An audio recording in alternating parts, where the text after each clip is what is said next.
Okay, we have quorum. Please stand for the pledge. Allegiance to the flag of the United States of America and to the republic for which it stands, one nation, under God, indivisible, with liberty and justice for all.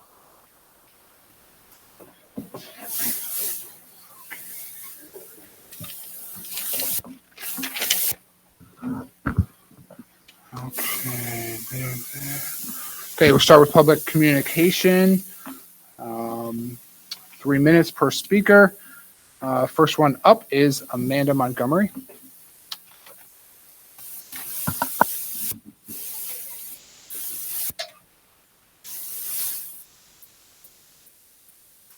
Sorry, my printer didn't work. So I brought my laptop. My name is Amanda Montgomery. I spoke in April and May last year regarding class sizes and not combining the special education classroom for kindergarten and first grade. Since then, we have had 2 special education teachers leave that position, one mid-year on February 7th. Additionally, the district has utilized external consultants with respect to special education and inclusion over the past 21 months. I would like to highlight some of the information with respect to each of these external consultants for the district and where I think we lie. ASP, Professional Learning and Universal Support Project, A+, states, inclusion is all about the student's belonging. They are welcoming and supportive of the diverse academic, social, and emotional communication needs of all students in the space. Behavior problems decrease and the learner is more socially included when teachers positively view their relationships with students. Dr. Patrick Swartz mentions many factors for inclusive education. Some of them are attending the neighborhood school, avoiding all instances of segregation, establishing a collaborative decision-making planning process to address the needs of all learners, solving problems as a team, making all team members equal, seeing behavior as a form of communication, and being committed to making it work. Tammy Henry and Pandora Taylor provided families with the Inclusive Practices Reflection Tool, known as IPRT.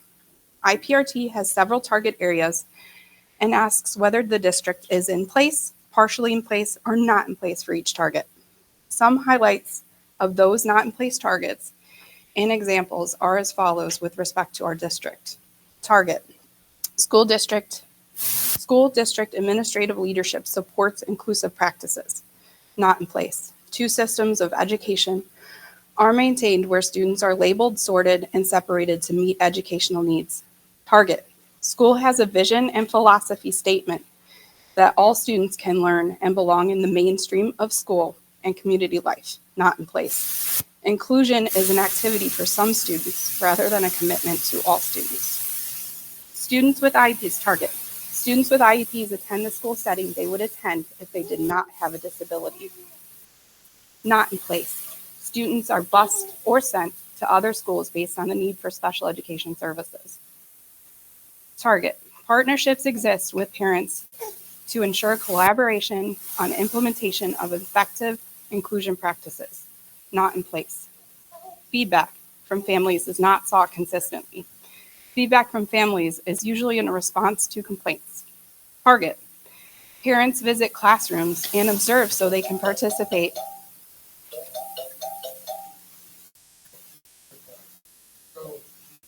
Yep. Gene Lytle. Yep. I don't think you. He's a bus driver. Thank you. Parents visit classrooms and observe so they can participate as full members of the collaborative team. Not in place. Parents are discouraged from observing and may even experience the school refusing to allow the observation. Target: Special education teachers are supporting students with IEPs in the general education classroom with limited pull-out service. Not in place. Students with IEPs are pulled from the general education classes to receive alternative instruction in the special education classroom. Co-planning or consulting consists of making reactive accommodations to the general education teacher's lesson plan. Target: School personnel use positive behavior strategies and proactive classroom management. Not in place. Punishment is used. Rules are arbitrary or negatively stated. There is public or private humiliation, isolation, and overall hurtful interaction. These are not my words. These are from Tammy and Pandora, the two consultants. I was just providing the overview. Special education families agree that we need the following: proactive communication. Transparent, consistent communication is needed. We should understand where our children are in the curriculum, how they are progressing towards academic and or behavioral goals, especially if it is in the child's IEP. Observation. We should be encouraged, not discouraged, from observing our children in the classroom setting. We are supposed to be equal team members with respect to the IEP team. When we are discouraged and halted, this does not foster an open and transparent environment. Parents and guardians are equal IEP team members. As parents, we are often not considered equal IEP team members, as we are often one against many school staff.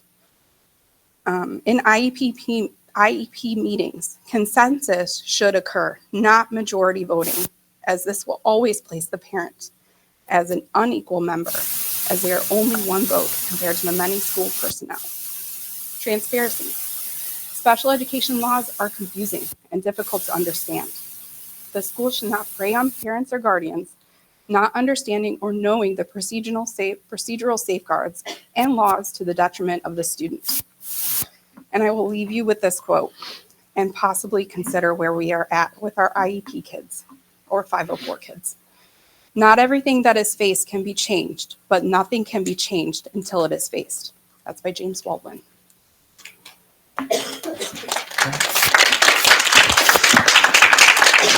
Thank you, Amanda. Okay, moving on. First presentation will be for the third grade Freaky Frog books presentation. Dr. Johnson.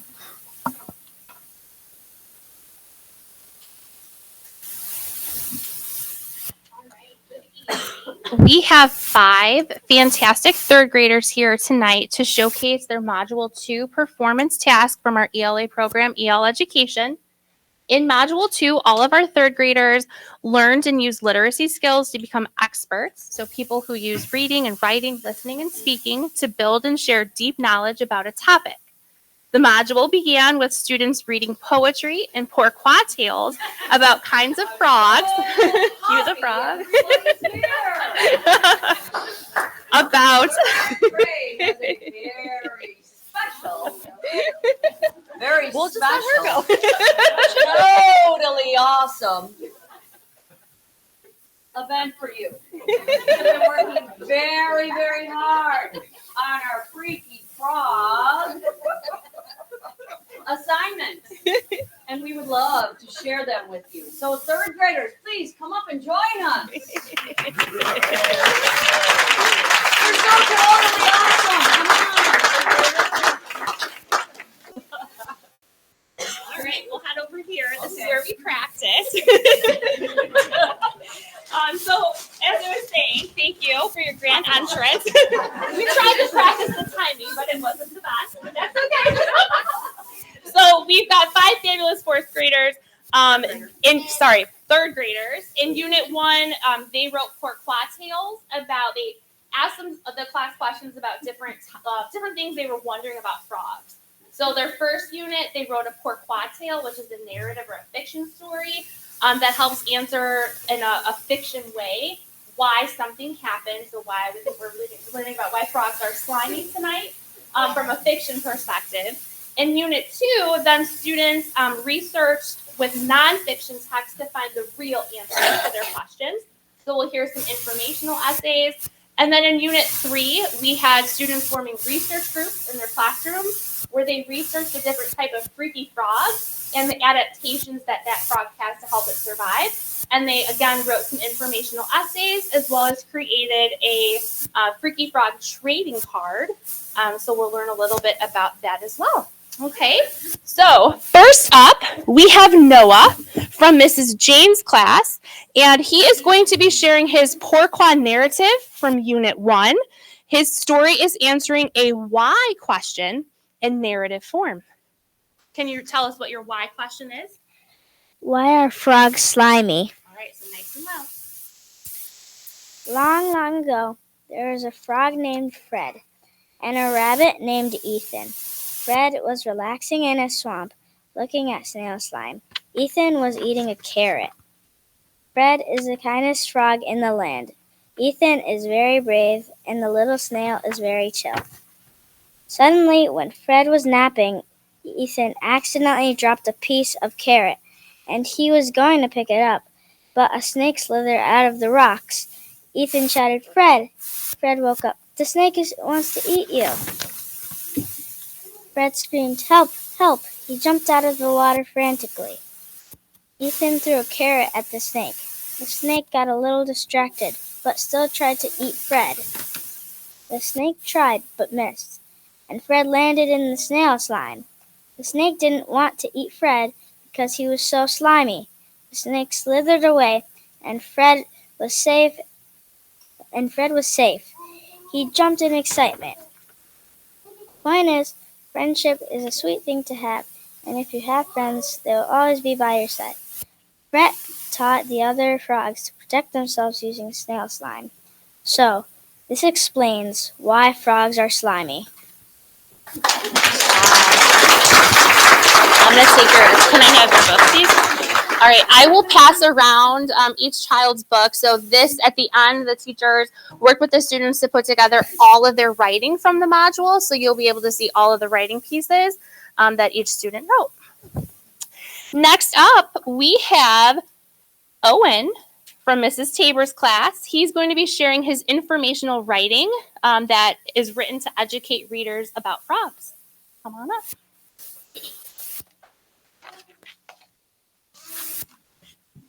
In the hot desert of Australia, the water-holding frog can go many days underground without water. The water-holding frog lives in the dry desert of Australia. It has warts all over its green and brown body. Their predators are birds, small lizards, and larger frogs. The water-holding frog's prey is small animals, insects, and tadpoles. The water-holding frog is very interesting and has many adaptations which are changes to become better at surviving. The water-holding frogs have cool adaptations. For example, the water-holding frog can surround itself with a dead skin cocoon. This helps the water to stay inside. Here's another one. The water-holding frog has webbed feet. This helps it to dig up and down underground. The water-holding frog has many cool physical adaptations. The water-holding frog also has behavioral adaptations. Like the water-holding frog can dig underground. This helps it to escape the heat. The water-holding frog can also store water in its body. This helps it to stay moist. The water-holding frog is so cool and has many interesting adaptations. The water-holding frog has cool adaptations to help it to survive. Thanks for learning about the water-holding frog with me. Frogs are so interesting. If you would want to know more, you can in books, on TV, and so much more. Thank you. Can I have your book to pass around? All right, there you go. Alrighty, now we have Graham from Mrs. Lawsey's class. He is going to be sharing his 3-paragraph informational writing from Unit 3. The purpose of this writing was to amaze readers with the unique and sometimes freaky adaptations of frogs. Adaptations are special things about an animal that helps it survive.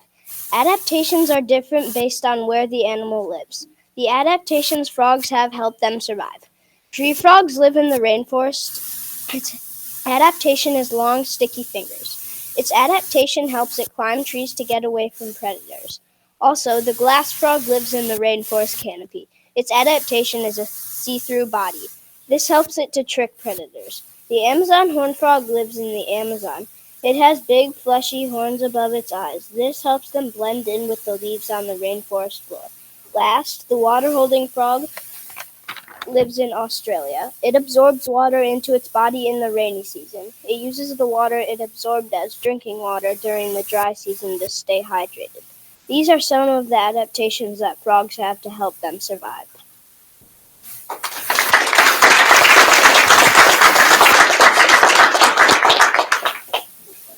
Okay. Next, we have Paisley from Mrs. Esgar's class. She's in there. Paisley is sharing her informational essay from Unit 3. Her writing is all about the adaptations of a particular freaky frog. The glass frog. Did you know the glass frog? You could see the glass frog's heart? It's so cool, right?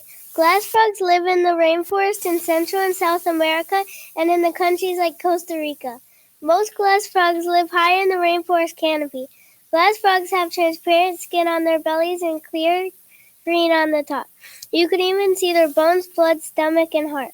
Did you know that the glass frog's predators are birds, snakes, and parasitic flies? Every frog has a prey, and this frog's prey is insects, bugs, flies, and tiny spiders. Glass frogs have special physical and behavioral adaptations that help it survive. There are a couple of physical adaptations that keep the glass frog safe. First, the transparent skin helps the glass frog stay almost invisible to anything that would want to eat it. Next, its see-through body. The see-through body helps it blend in perfectly with all its surroundings and hides easily from predators. It also helps it catch the small insects it eats. The predator cannot even see them. It is so hard for the predator to see them because of their see-through body. The glass frog also has behavioral adaptations. For example, how they lay their eggs. Glass frogs lay their eggs on leaves that overhang running water.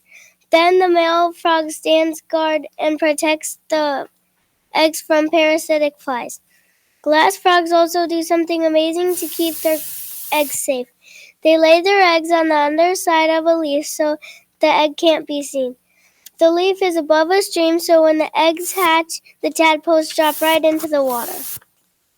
The glass frog has special physical features and behaviors that help it survive. So now you know how the glass frog uses its adaptations to survive. Now go out there if you are in Central and South America and go see how cool they are.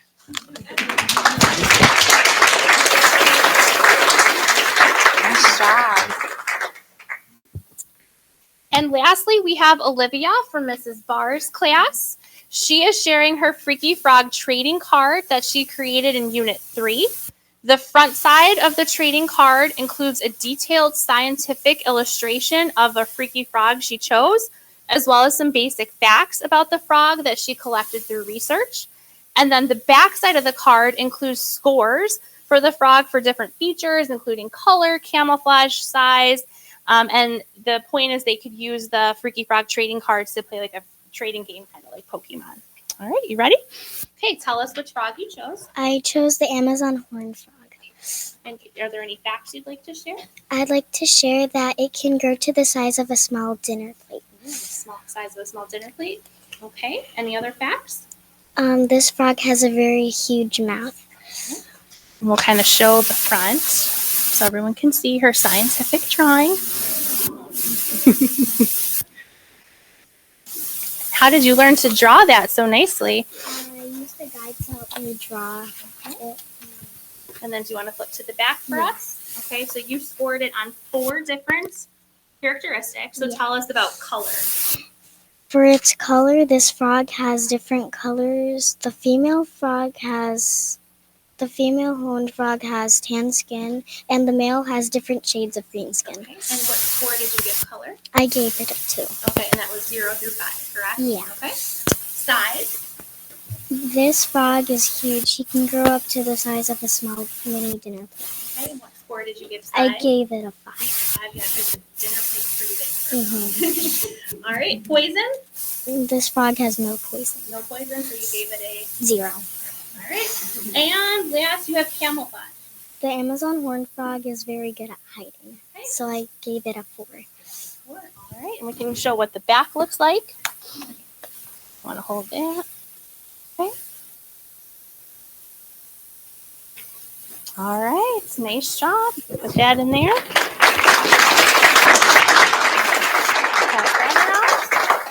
Okay.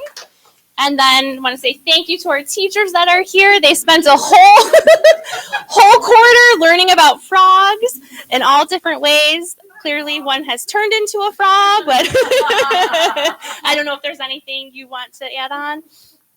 Nope. We're just so happy. Such an amazing job. We're Bye. All right, we have teachers and students. If you want to come up to the front, we'll get a picture. And we also have a little special nice job gift for you. You guys want to come right up here with the teachers and get a nice picture.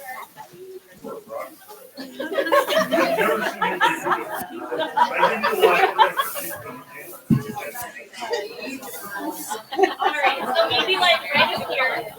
Right here. You guys can stand right here.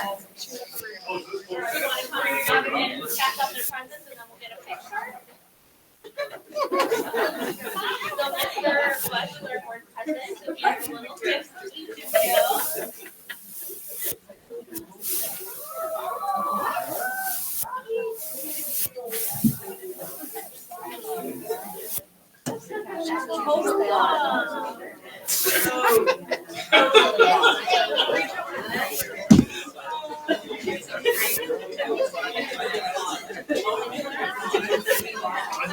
Look up there with me for a minute.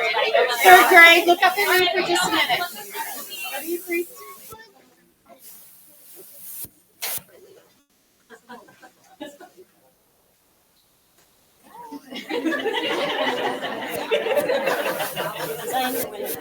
Okay.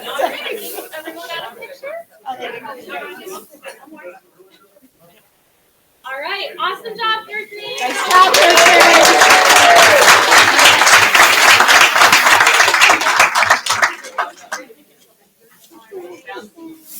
That was great. Totally, you totally give me I love that.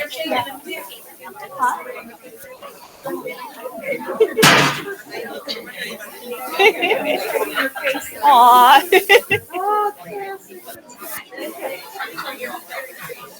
Yes? Yeah, she's here.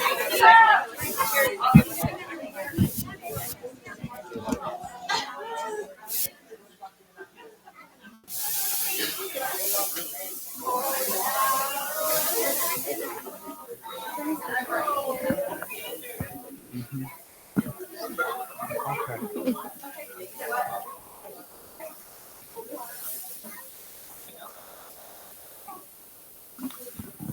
Parents of the students, you can feel free to leave or stay if you want. You can.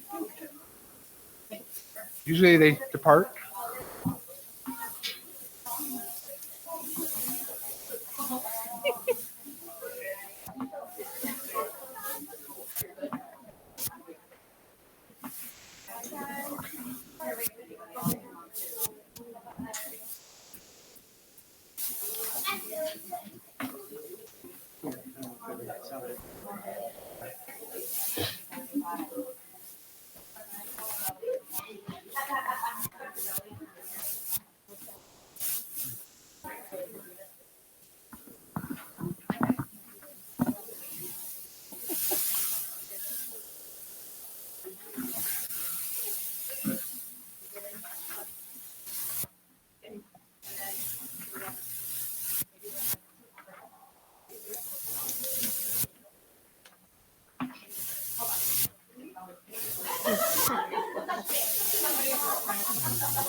All right.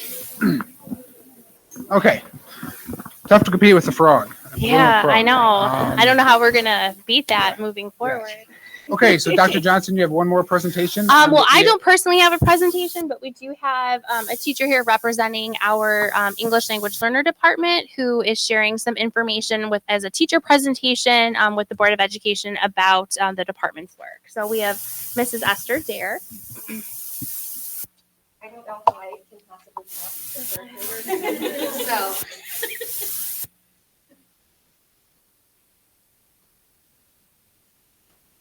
All right, where am I looking?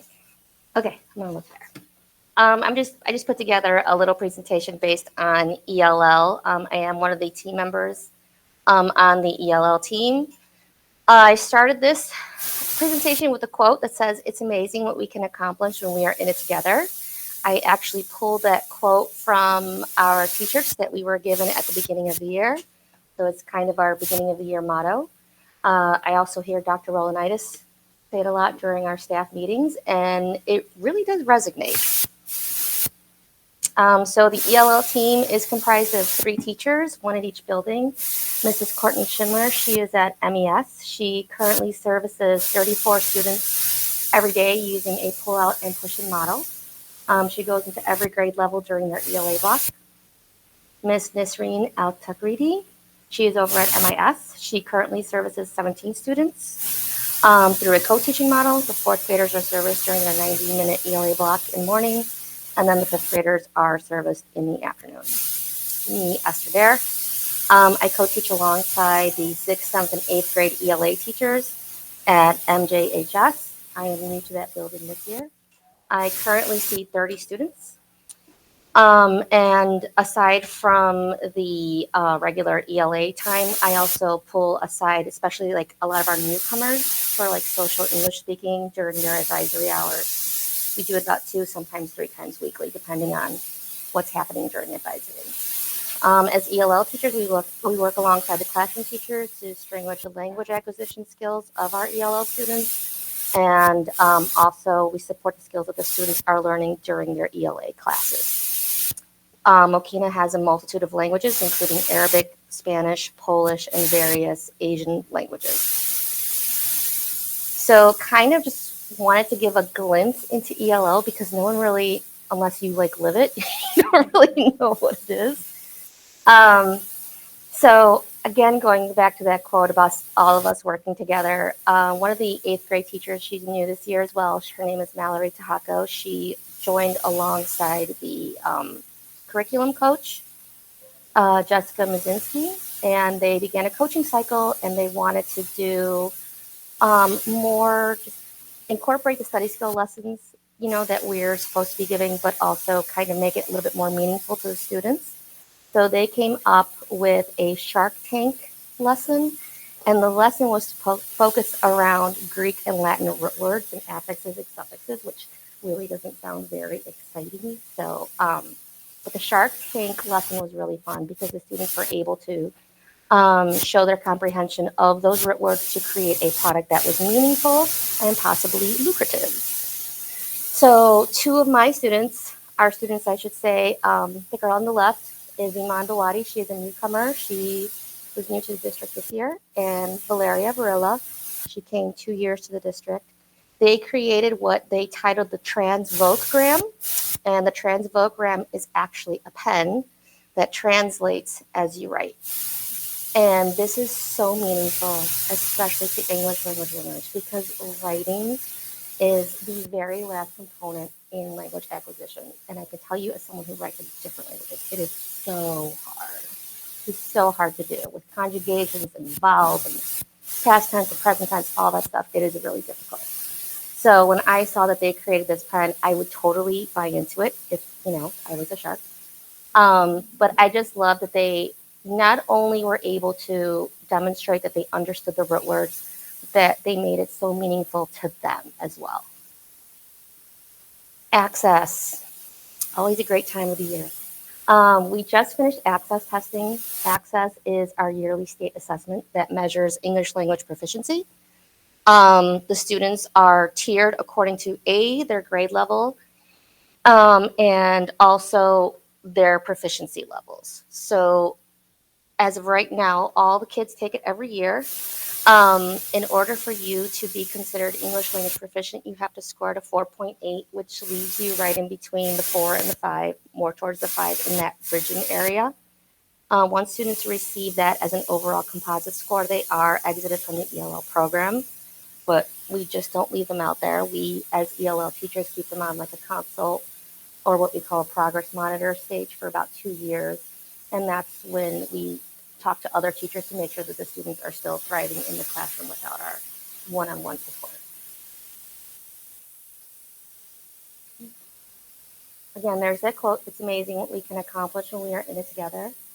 And I said the motto rings true for our ELL students here in Mokena. As ELL teachers, we work alongside the classroom teachers and special education teachers to carry out the curriculum, study sync, and EL, and to increase English language proficiency. We also work alongside teachers, service providers such as speech paths, and administration to do what is best for our students. And I put our students in quotes because I feel like the our means 159 students. These are Mokena kids. They're not ELL kids. These are kids. Also, I can tell you from a personal note that these kids work really, really hard throughout the day.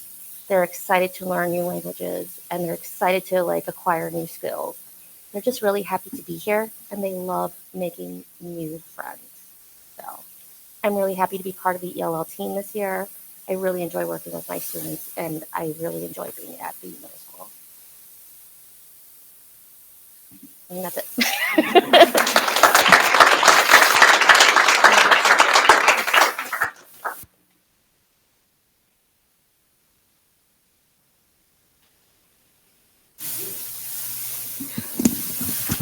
Okay, moving on to discussion items.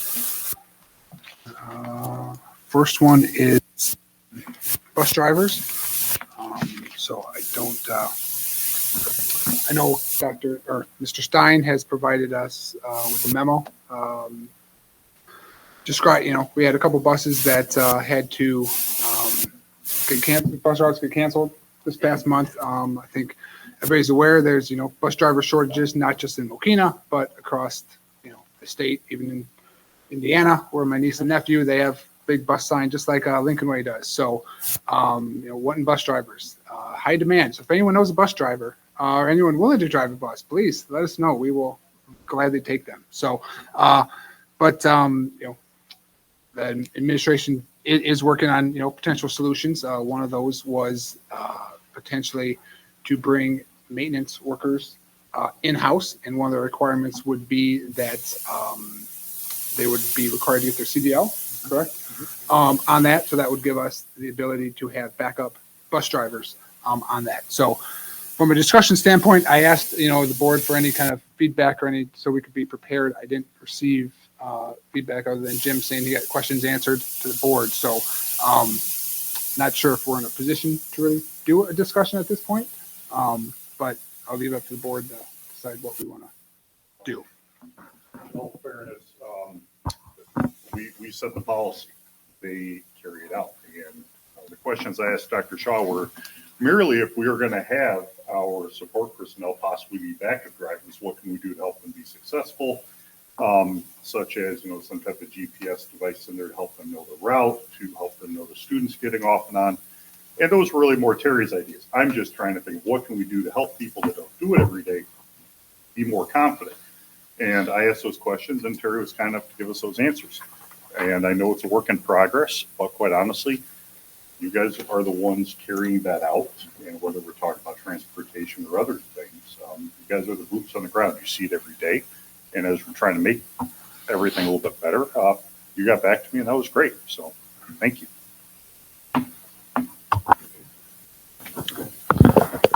Okay, so I requested this to be on the agenda, and one of the reasons why was simply to just let people know that it's on our radar, and that we are aware it's not ideal, right? And having parents impacted by not having bus service is something that's on our radar. So that's one of the primary reasons. The other is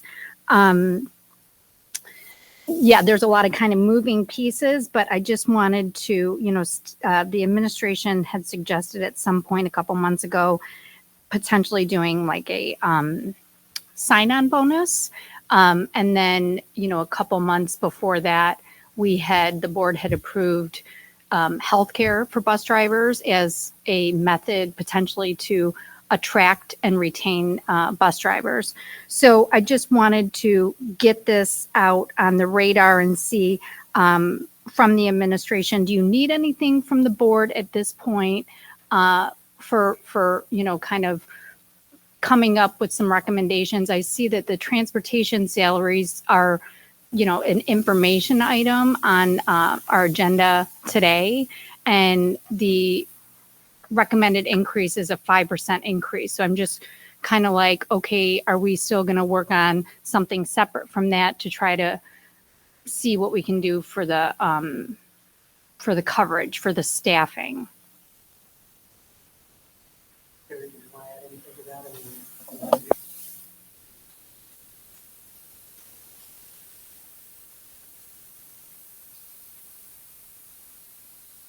Is on our radar, and when we've got actionable information, we'll bring that forward. At this time, we're looking at different options, and when we do have an action item, we'll bring that forward. We've been giving you information items as we go along, but we're just still in that information phase.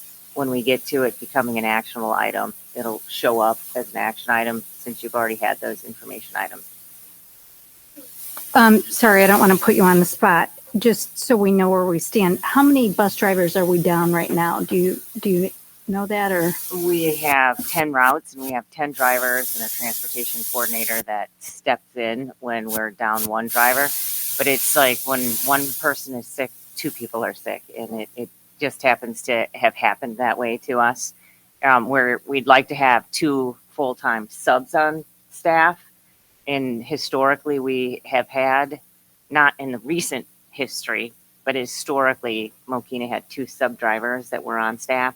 We've never been fully staffed in transportation in quite a few years, up to and including 2 staff sub drivers. Right now, we've got 2 retirees and 1 who resigned, not technically a retiree of ours, who are willing to sub for us when they're available, but they are not on staff. They are on helping us out mode, really, is what they do. Okay, yeah, I just wanted to, make sure that we are offering our help if administration needs it, and let the public know that it's on our radar. Okay. All right. Moving then on to custodial maintenance. So again, this one is one that I don't know. I don't want to put you on the spot, but you might be better versed. But on speaking of what we did, what happened. I don't know. Do you want me to speak, or do you want to? Okay. So in preparation of an audit, we discovered that current custodian that we have, that contract is at the end of the year, did not file the proper paperwork or at the regional Department of Education. We found out while we were prepping for the audit that this was a requirement. Our HR coordinator reached out to the ROE and asked some very specific questions about expectations and what they needed for the audit. And they actually did a little research on their behalf and came back with that information to Ms. Stepanchik, who relayed that on to Mr. Stein and myself. And that led to the whole, we need to make sure that this is the type of background check that we're looking for. And that was the requirement from this ROE audit. So we're in the process of obtaining all that information. And finalizing it. Yeah. Finalizing it, yeah. So we gave them a timeline to say you need to have everything done according to these rules by this time. Right, and we're very close to finalizing that at this point. But it was good to see that the administration took swift action. Yeah. And notified that no custodial worker that was with Alpha was allowed to be on site during the day while students were here until a valid background check would be provided. So that was handled swiftly. Shifts were changed accordingly. And then, so now it's being in the process of getting those final documents, but on that front. So, okay, perfect. And then later on, we do have, our contract is up. So there was an action item to go out for RFP Correct. on that front as well. So we can do that. There are, some options that we have that we can explore. Our lawyer as well has recommended an approach that we take. So with that, I'll kind of leave it up, I guess, for, again, I didn't hear a ton for, reached out for what we were going to talk about here on this and didn't get very much feedback. So I guess the board can opine as you guys want, or we can stop there.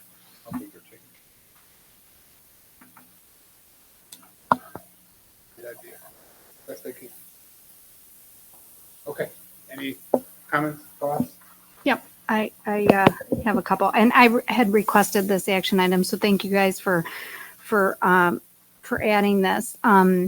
So thank you for breaking it down to Eric and Steve for giving that background. But some of these things are all connected, right? So the Regional Office of Education did this audit, and coincidentally, or maybe not, the custodian contract was a 1-year extension last year, so it's ending this year anyway. So we have to decide what we're going to do with the custodian contract. Now, the part that isn't necessarily related to this is the information item on the maintenance workers. Right. And but it's related, it's just not exactly because of the custodian thing. So I just want to kind of, Steve, can you just give us some background on how it's related and why, and then, what your idea is about these maintenance workers, and then I can kind of give my thoughts, and maybe, if the, I'm going to ask Terry to dovetail but one of the things that was done 8 years ago, Terry, 6 years ago? Oh, I'm thank you. going with 9. So about 9 years ago, the district outsourced custodial services. And at that time, I believe they incorporated the maintenance department into that custodial outsourced contract. Right now, the company does custodial and maintenance. We have one maintenance person at each building. We believe we would get, and after talking to Dave, we believe that we would get a better bang for our buck if we had our own maintenance people in-house. So it might be some of the people that we currently have. It might not be some of the people that we currently have. But our recommendation is that we look to this RFP process going forward to look for additional custodial firm opportunities, but eliminate the process of having maintenance be a part of that moving forward, and that they be hired in-house by us.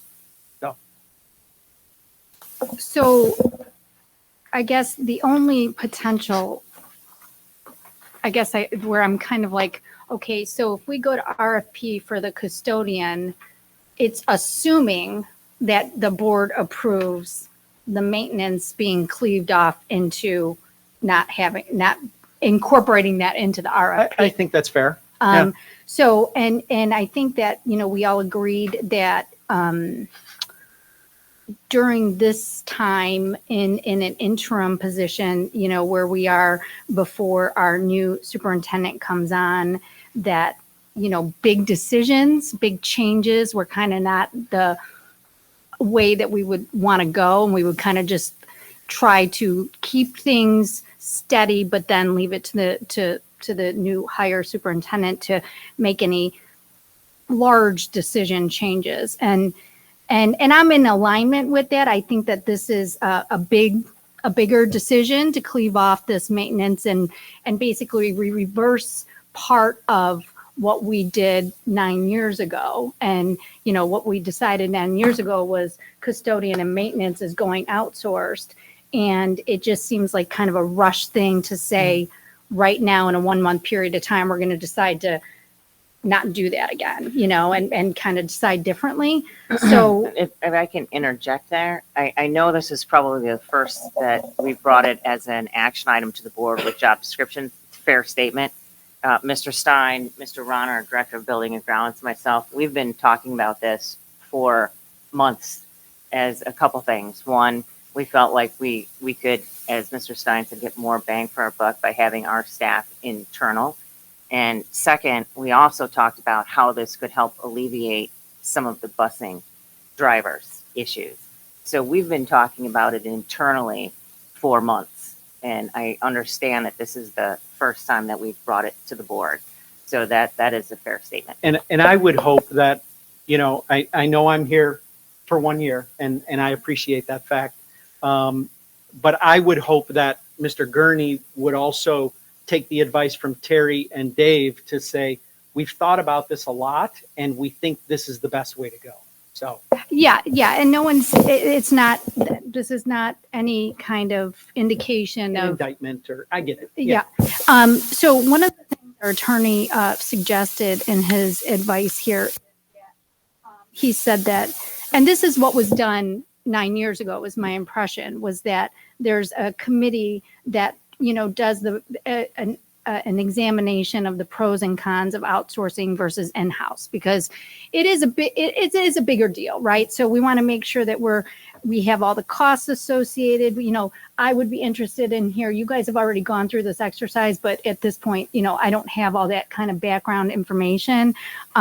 So here is my question for you, Steve, is it feasible in the interest of time? Because I know that this RFP needs to go out.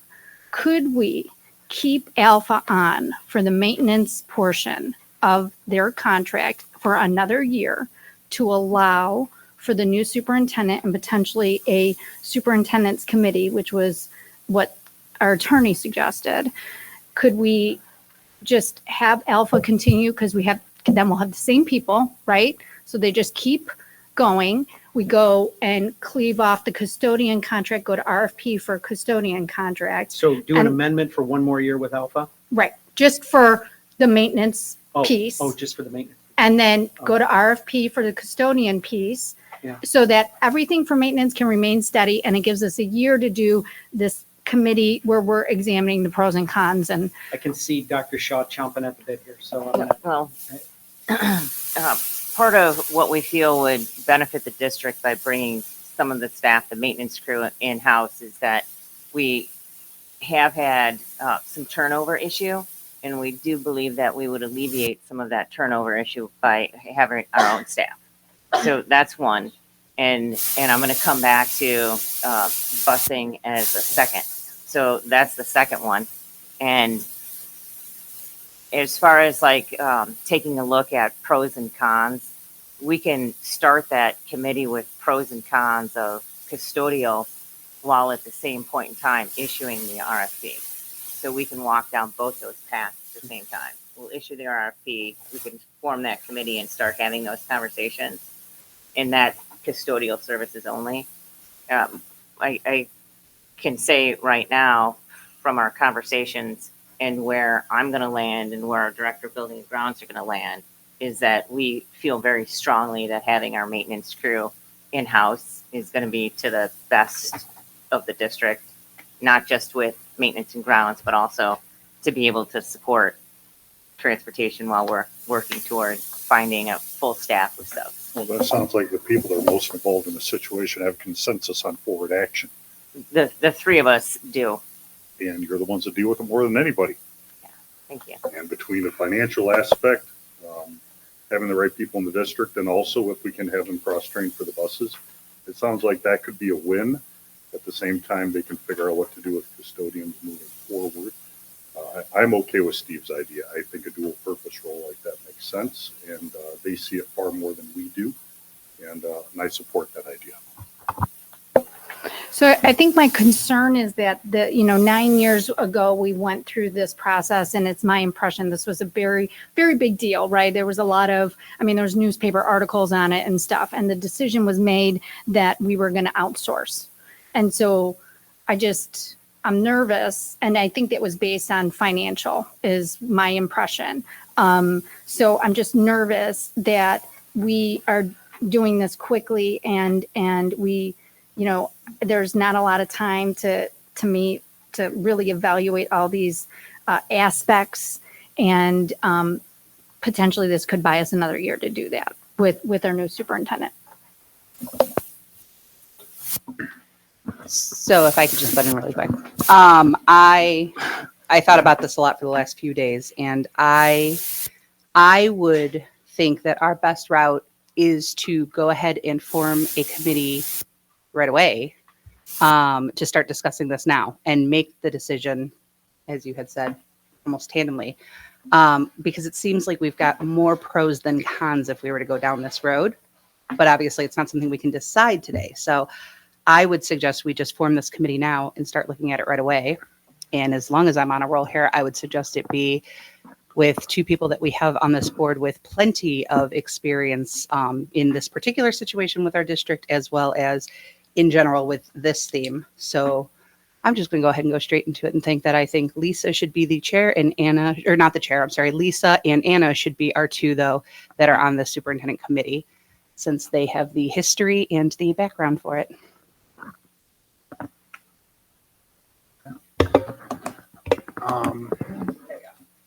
Okay. All right.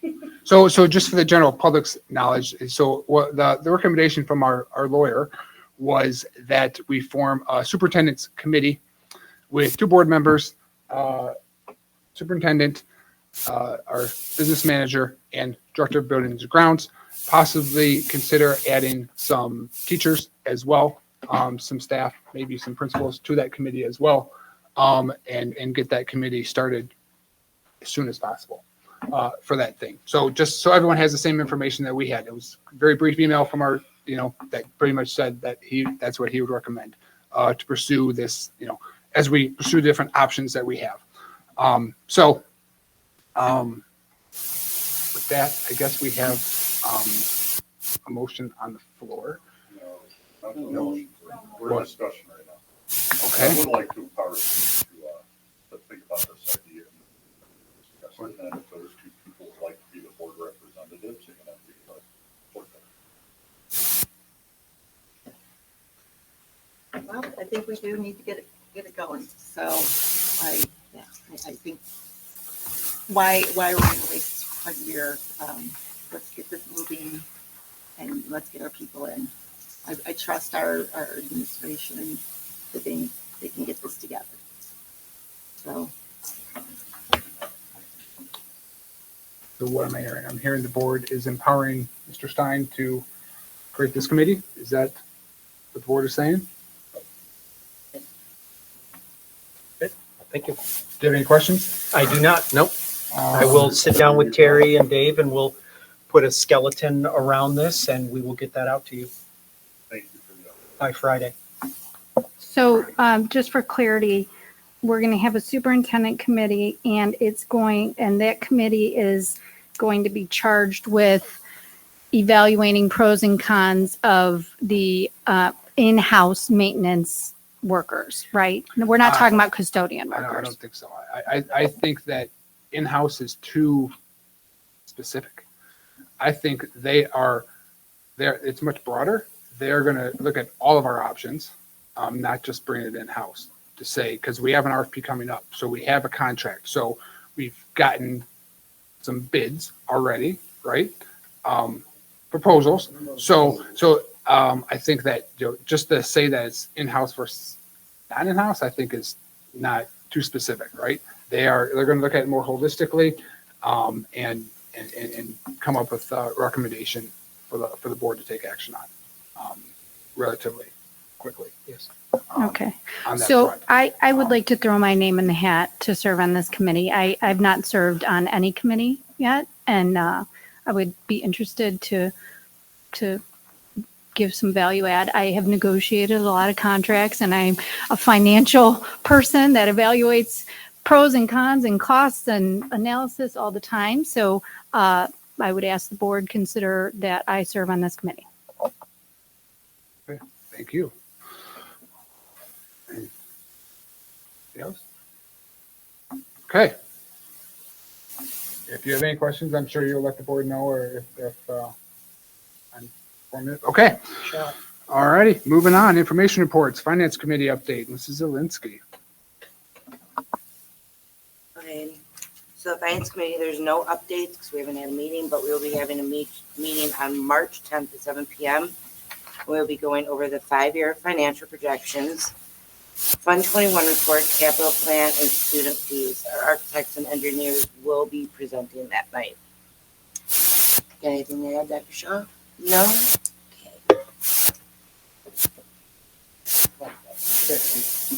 Any questions for Mrs. Zelinski? Okay, next up is Policy Committee update with Mrs. Ost. We did not have a policy committee meeting. However, in your packet, there is the Illinois Vision 2030. I had a paper copy handed out last meeting because it came out the same day that this one.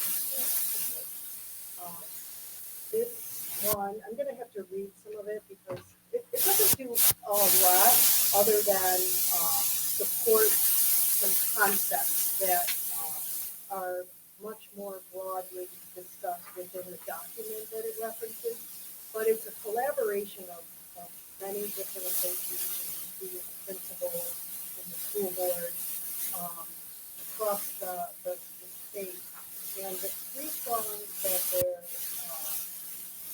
trying to focus on for this year and going to the legislature are future-focused learning, shared accountability, and predictable funding. They did a presentation on these at the conference that we all went to. I don't know if you had a chance to look that over. But what they're looking for, as was the 2020 Vision 2020, is school board support across the state. So they know that they have the support when they go to the legislature. Where the districts are. I think they said for the Vision 2020 that almost 90% of school boards supported 2020. That was fantastic. So I don't know if you have any questions about the resolution that is in the packet. It's very basic, just points to the document that gives those more detail on those 3 pillars. So this is kind of like a first read, Julie, of this. Is that a good way to put it? You got it. Thank you. So next month we'll bring it back for an action item. And then what we'll do is they have their website has a lot of information to not only support the resolution and the document, but like a press release idea or something we can put on our website that we are supporting IASB. So things to think about. I will do my best to answer questions if you have them. If not, I can always research and call IASB if I can't answer them. Well, I know ISB has sent all of us emails as well. Yeah, exactly. So, and just for the community, if you're interested, if you go to IASB's website, Illinois Association of School Boards, and type in Vision 2030, you'll be able to find the documents that they're also in the board packet, I believe, as well. Yeah, the resolution is. If you want further information, you can get it there as well on their website. I know IASB is pushing this pretty hard to get support from the board members or board districts. Any other questions for? That's all I have. Thanks. Okay. You said the board declared that it would then take an action. I believe the document, if we approve it, would have to be signed by the president and the secretary. Correct. Next month. To adopt it. Yes. Okay. Mr. Stein. Thank you.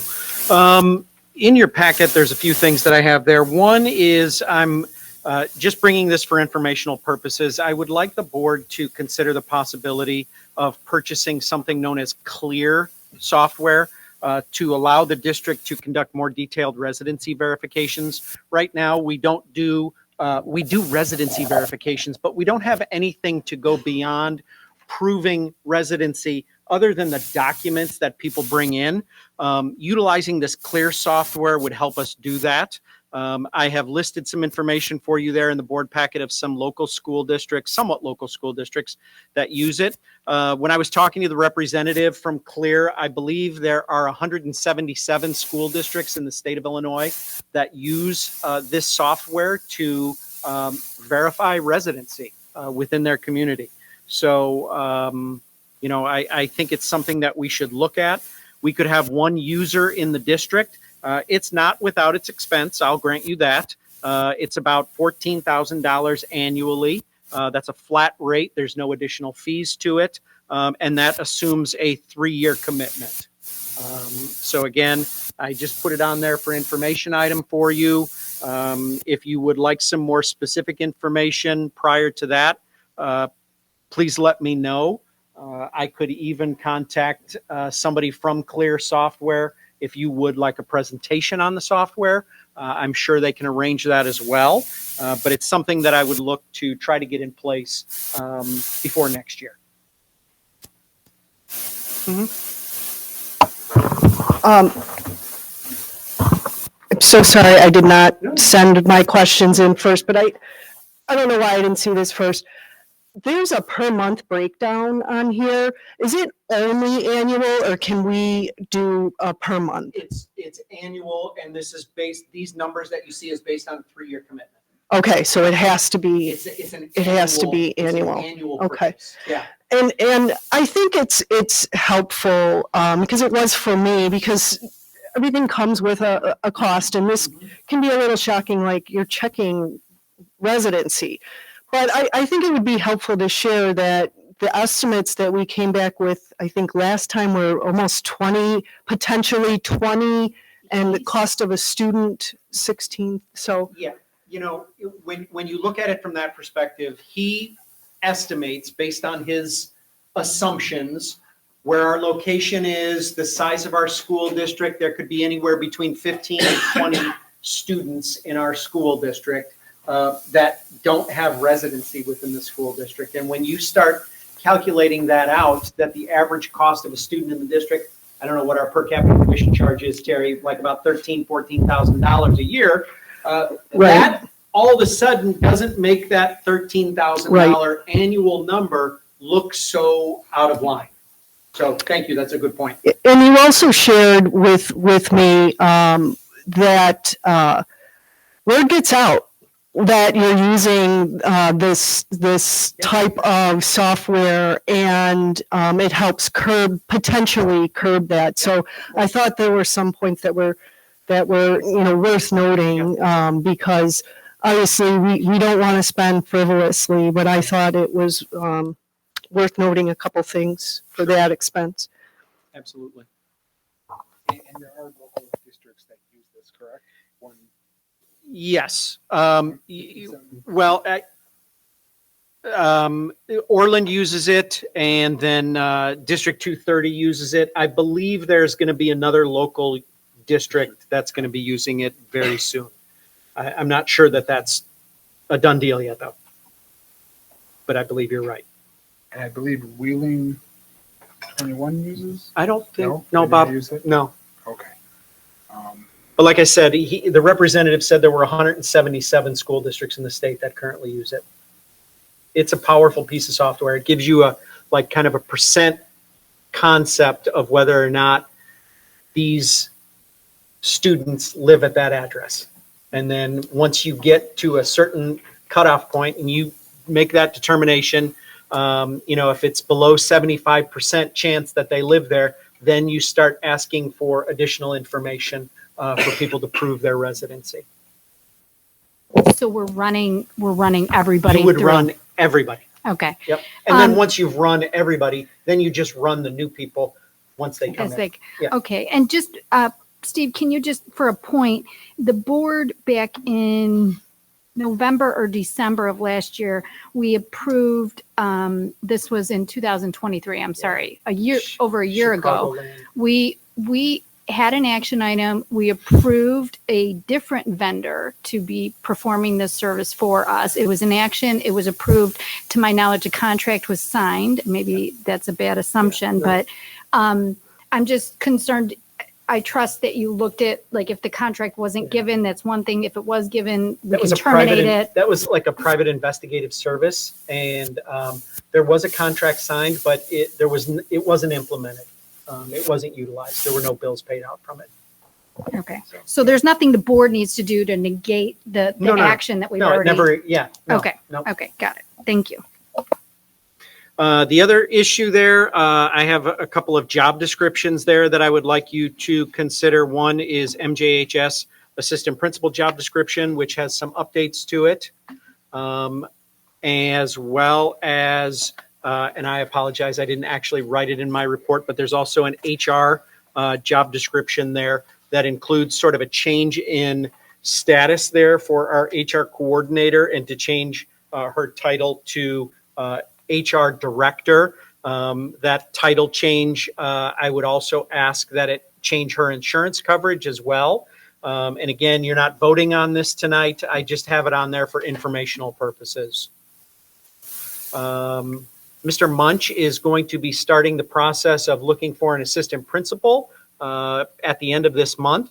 He plans on putting a committee together along with Dr. Johnson to start searching through candidates and interviewing candidates the first week of March. So our plan is to have a finalist to you for the March board meeting. That's the goal. Yeah. One other thing that I would like to ask is the board to consider, I gave you some information about this a little while back. I would ask in talking with Miss Lynn in the office, one of the things that Kelly has done, we talked about this regional office compliance visit that's coming up. One thing that Kelly has done is she's gone through our administrative practice manuals that have our APs and our exhibits in there. She has made sure that they are all current and up to date. What I can tell you is that doing it the old-fashioned way is extremely labor intensive. And I want to thank Kelly for her efforts in getting that all up to date. One thing that I would ask the board to consider, and if it is the pleasure of the board, I can bring it for action next month, is to, as we use Board Book Online, there is an AP, an administrative practice online. Julie, I believe you took a look at it at the conference. It is a $1,600 a year fee that we can use as an add-on. This would not require us to do these literally archaic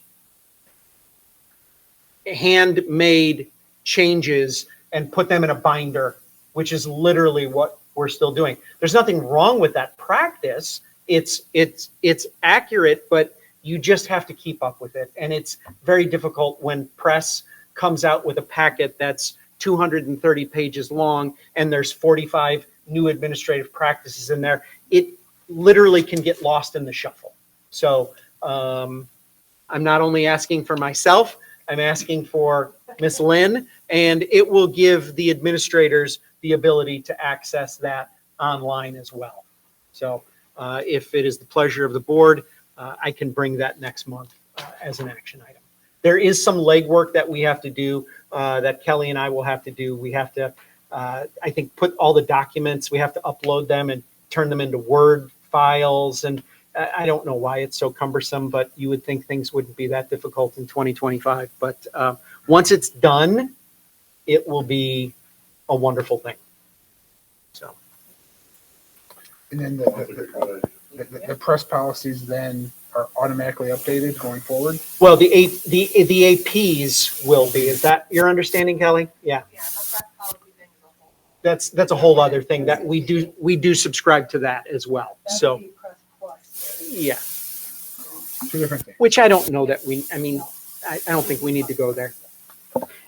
Steve, so thank you. I am really excited about this. I think everybody at the table knows to set up Bob. I think this is absolutely necessary to set up Bob for success. You know, the idea that we have one binder of procedures or two binders of procedures for this district that's sitting in your office in a cabinet.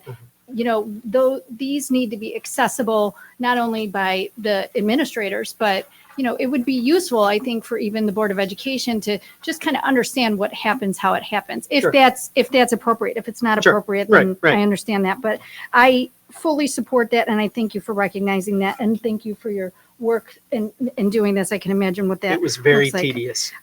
Steve, what my only question that, and I had submitted this, and just over the next month, you know, if you could just provide some guidance. I know Dr. Shaw in the past has alluded to kind of the best practice difference between what a coordinator does, what a director does, and, you know, what an Yeah, will do. administrator does. And so if you could just follow up Will and do. give the board some background as we're looking at potentially title changes and the costs associated with that, that would be helpful. Okay. Thank you. Will do. Thank you.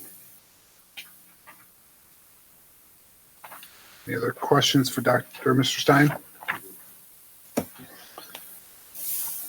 Okay, moving on. Dr. Johnson.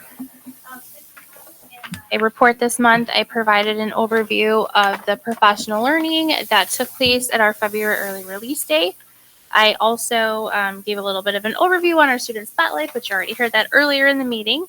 I gave an update of where we are in action steps towards the implementation of our recently approved advanced learners programming, including upcoming professional development, work with our principals tomorrow on cluster grouping, as well as some other things that are taking place in terms of providing our staff with the knowledge of where we're going as a district, and then opportunities for them to express their interest in being part of the advanced learner programming clustering.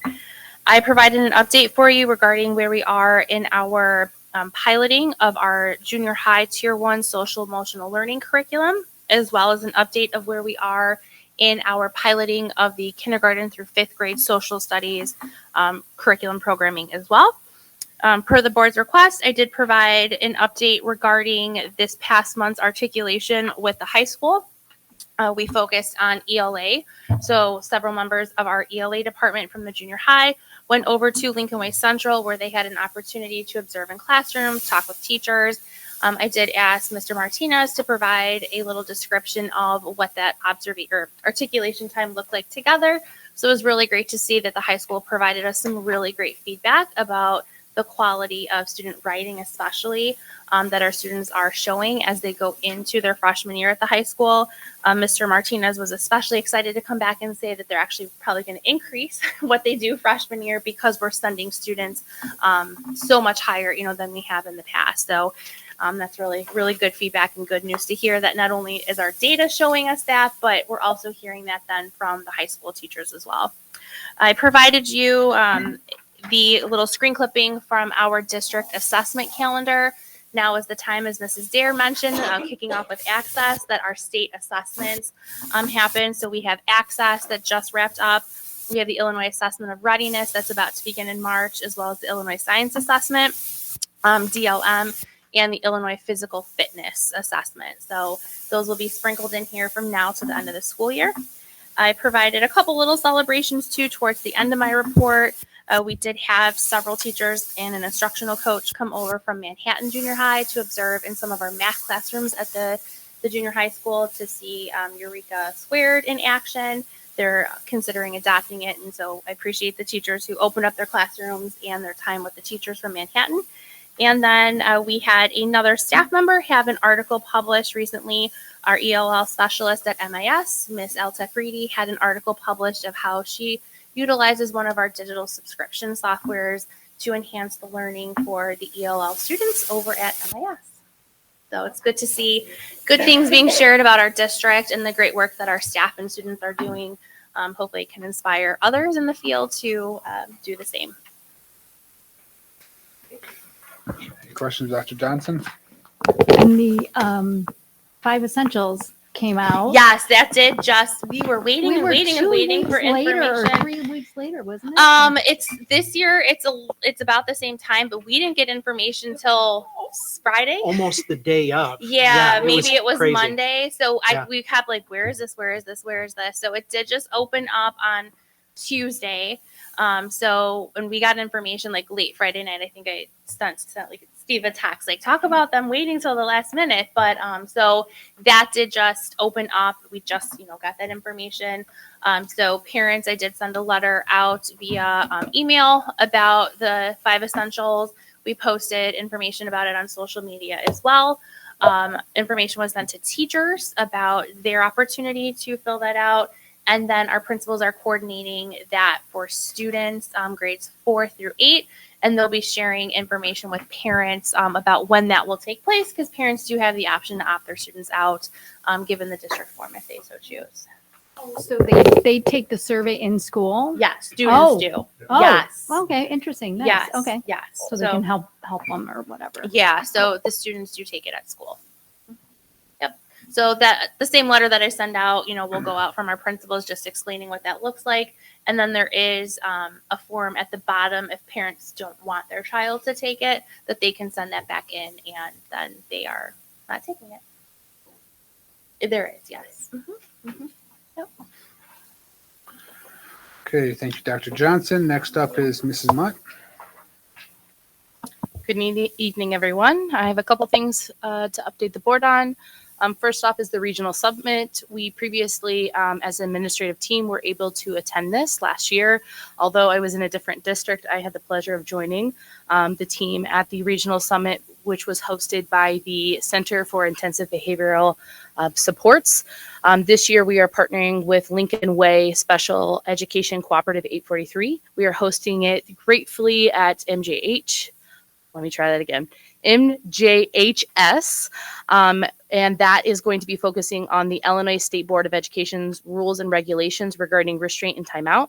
This is a really important and essential training that emphasizes student safety, incorporating recent legislation updates, and provides valuable resources to ensure compliant and effective practices supporting students with intensive behavioral needs. This is offered to local area administrators, coordinators, and other staff.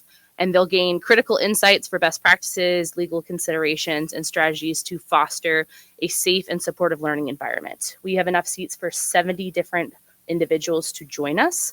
Right now, we have about 50 individuals signed up. Lincoln Way area schools. So New Lenox to Manhattan, all sorts of different individuals signed up. So we're really excited to host that event. The second update here, we have the Special Education Steering Committee update. So previously you've been hearing me discuss the system analysis that was completed by Tammy Henry and Pandora Taylor. We have now switched that into the Special Education Steering Committee. So we held our first meeting on February 7th, which was led by Tammy and Pandora. And what that meeting looked like was a review of the special education system analysis. We started talking about setting goals for the next few years. So what we did, we took a look at multiple different data sources. So we looked at the inclusive practice reflection tool, and this tool was used when when Tammy and Pandora interviewed staff and families. So this included different questions and priority areas, and this tool was a guide to discuss various topic areas in those interviews. We also looked at the ISBE reports, the autism APERS reviews, summaries of previous consultant reports, including Patrick Short's. We had a total of 51 district-wide employees who participated, 17 families who participated. So we had a really great turnout and a lot of really wonderful feedback, which is awesome. So thank you to all who participated. Some of the themes that will guide discussions in the next couple of meetings were what we are calling the 4 C's. Communication, collaboration, clarity, and consistency, not only across the department, but also with families. The committee will also plans to expand to include other voices. That includes general education teachers, more special education teachers.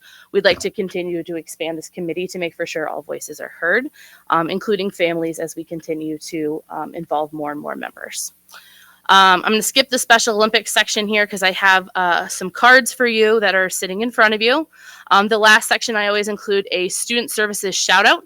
I want to give this month's shout out to Christine Wilkinson. She has been in the district for multiple years. She is a special education teacher at Mokena Elementary School. She currently teaches second grade students. She goes above and beyond to support all of her students by fostering strong connections with families. She always keeps them informed and is very involved in a children's learning journey, obviously. She is dedicated to providing the best instructional practices and creates an environment where every student can thrive. Additionally, Christine is creative and innovative in engaging her students in an exciting and meaningful learning experience. So thank you to Christine. So you're probably wondering what's in front of you. You've got like a fun little card and a QR code. Terry stole one of my extra ones. This is for Special Olympics Respect Week and Unified Partners. So for years, we've done Unified Partners. The second part of my update that we are still doing Young Athletes and Unified Partners, which is a sports program designed for children ages 2 to 7 with intellectual or similar disabilities and their peers to work on foundational skills. So it's a fun little activity at the end of the school year. Over 8 weeks, students will develop these skills in preparation for the culminating event, which is hosted by Mokena Elementary School. Very exciting. We will still do that. We will have that on May 9th. More information to come about that. This event will feature a torch run. We're hoping to bring the police in and have fun little crafts, and it'll be a whole fun event. We welcome board members to come and join us for that event. Also, we were able to get a lot of grant funding for from Special Olympics to host this event. But the really exciting part that we're expanding to is Respect Week. So I am not a Taylor Swift fan, but I guess in my Respect era, is the theme for Special Olympics. I guess the kids call it swag. So if you are interested in getting Special Olympics in your Respect era swag, feel free to use your QR code to do so. So the the Student Services Department will be hosting the Respect Week, which is a week-long campaign that will be held March 3rd for MIS and MJH, and then May 5th through the 9th at MES. And this week focuses on inclusion and disability awareness. Student representatives from each building will help facilitate these activities. So if you are interested in getting your swag for these events, please feel free to do so through the QR code. Those of you who are interested in the audience or at home, more information is to come out, hopefully through the principals in the near future. I won't steal it from you this time, Eric. You can always steal it. Any questions for Mrs. Mudd? Great report, thank you. Yeah. Are they cute? It'd be hard to decide. Mhm. There's one that looks like the era's like very Taylor Swifty. Yeah. Everybody doesn't know love this.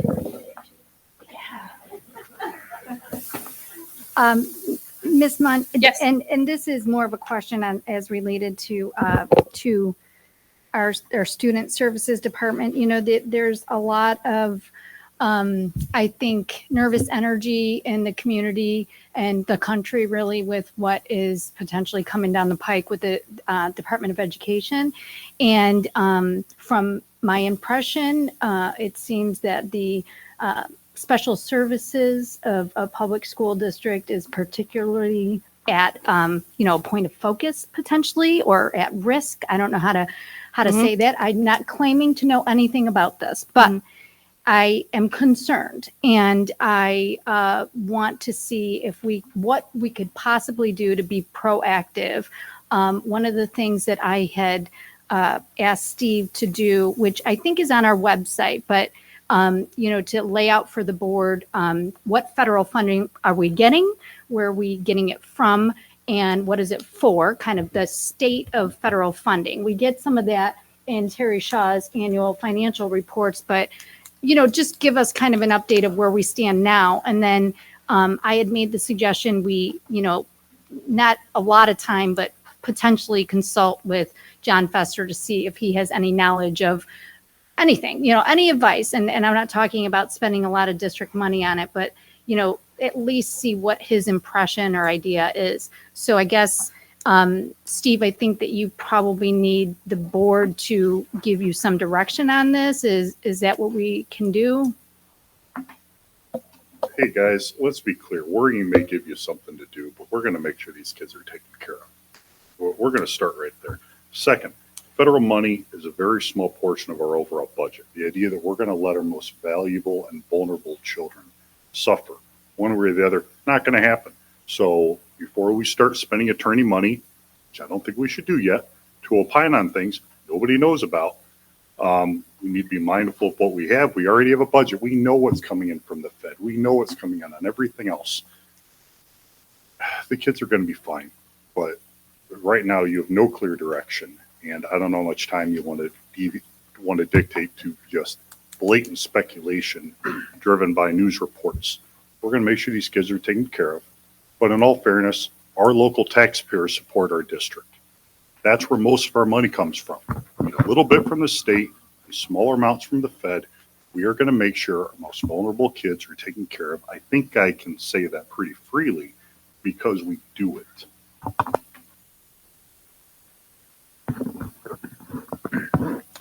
I'll just add that I also requested Mr. Stein, after talking with him, to the administration to list out all of our federal grants, which we know, the amounts, and specifically if they are district-wide, program-specific, or what was it? I'm drawing a blank. Lost it. Program-specific, district at the district level or at the school district level, so that we are aware of making sure everything that we know, any programs that might be impacted by anything that might happen. Now, Jim's point, there's been a lot of talk, no details on what could happen. But what we can do is we can get all of our grants known, and I've asked for this as well, and we can do that. Now, the biggest thing that we had was ESSER grant money, which was COVID. That is gone now. So the vast majority of our federal funding has gone away with COVID. So, but we do have some left. Dr. Saul presents every year on how much federal funds that we get. It is, so. We'll get you a more up-to-date wrap-up of all of that. Mm-hmm. Yes, I would agree. We should get that, and we should have an action plan for all of the programs on where we would fund it if the funding goes away. Thank you. And I just wanted to chime in. Poor Mr. Stein. I did the same thing. I emailed and just wanted just to be ready. And I know that our administration is ready and they're watching, but to know what could be impacted. I'm not in favor at this point of seeking attorney input, because it would be the same as if I were to speculate. But I do think it's good practice to just, even if you want to point us to where this information is, I do appreciate that, the effort there, to you and Terry. I can point you in that direction right now. Yeah. You see it every month. It's in the financial report. So starts on page 8. The report that I looked at said 800,000. I guess the question to me is, like, on our website we disclose the federal funding and that it's a man's name. It's Samuel Stephen. Okay, so that disclosure on our website, it says what we're getting, but it doesn't tell me what the amounts are. So Page if we 8 could just, does. huh? It does in Page the 8. financial report that's in the board pack every month. Could we get Federal okay. dollars. So it sounds like we're going to get 869,000. the information with the amounts and what it is. It exists already. You have it in the financial report. The long 37-pager on the top pages are the revenues. Revenues that are local start with a 1. Revenues that are from state start with a 3, and revenues that are federal start with a 4. And those start on page 8. On very bottom of page 8, the first one is the National School Lunch Program. Continues, bottom of page 7, continues on page 8. You're on the website, correct, Terry? I am on the board book, so I'm pulling that from the board book. It's called the 01.2025 financial report. So that financial report, it's the budget in a long form, and the first few pages of that long report are revenues. It starts with an R, and the 10 R's are the education revenue, and the federal money only flows into Fund 10. So you don't need to look past into 20, 30, 40, 70. We don't really use anything else. They're on the ed fund. It's all in the ed fund. And you're looking at the board book right now, right? Yeah. Can you just for simplicity, can you provide exactly the page? Can you send that out, Terry, to When the you're, board when you're members? under the financial and treasurer's reports, the reports that you get from my office every month, and there are 1, 2, 3, 4, 5, 6, 7, 8, 9. There are 10 reports you get that are financial reports. Under the financial and treasurer's report, there's a 3-pager budget year-to-date summary that gives you a synopsis of one line. Here's your federal money. That's very succinct. When you go down a little farther to item number 5, it says finance report. That's the long version. If you open the budget year-to-date summary, the first page are the revenues, second page expenses, and the third page is the summary. That's a short version. If you go down to the 5th, the financial report, underneath of that you've got a revenue by function report, and the revenue by function report very clearly revenue from federal sources, how much we've received. And you can see on that report, page 1, revenue from federal sources, $869,532. And what we've received so far is $766,288. We have 88% of our federal dollars in. Our total revenue is $26 million. So this is $869,000 of a $26 million revenue. So yeah, it's a small portion of our revenue comes from federal. But it's available to you in multiple places in the financial reports that I submit monthly. All right. This is a very succinct one, and then more Perfect. elaborate of what every grant starts with 4. So that's federal, including the National School Lunch, the dollar amounts that we have budgeted, how much we've received year to date, and what the name of that grant is, whether it's Title I, Title II, Title IV. They're all listed. All right, thank you. You're welcome. Did you have anything? Were you done? Yes. Okay. Any other questions? Dr. Shaw? Okay. Financial. Mrs. Munn. Oh, I was gonna say, I was like, you, Yeah, I was she like, dovetailed off of it. Yeah. I was like, She's been wow. helping out on a few areas. Yeah. Thanks, Terry. Yeah. Come on, buddy.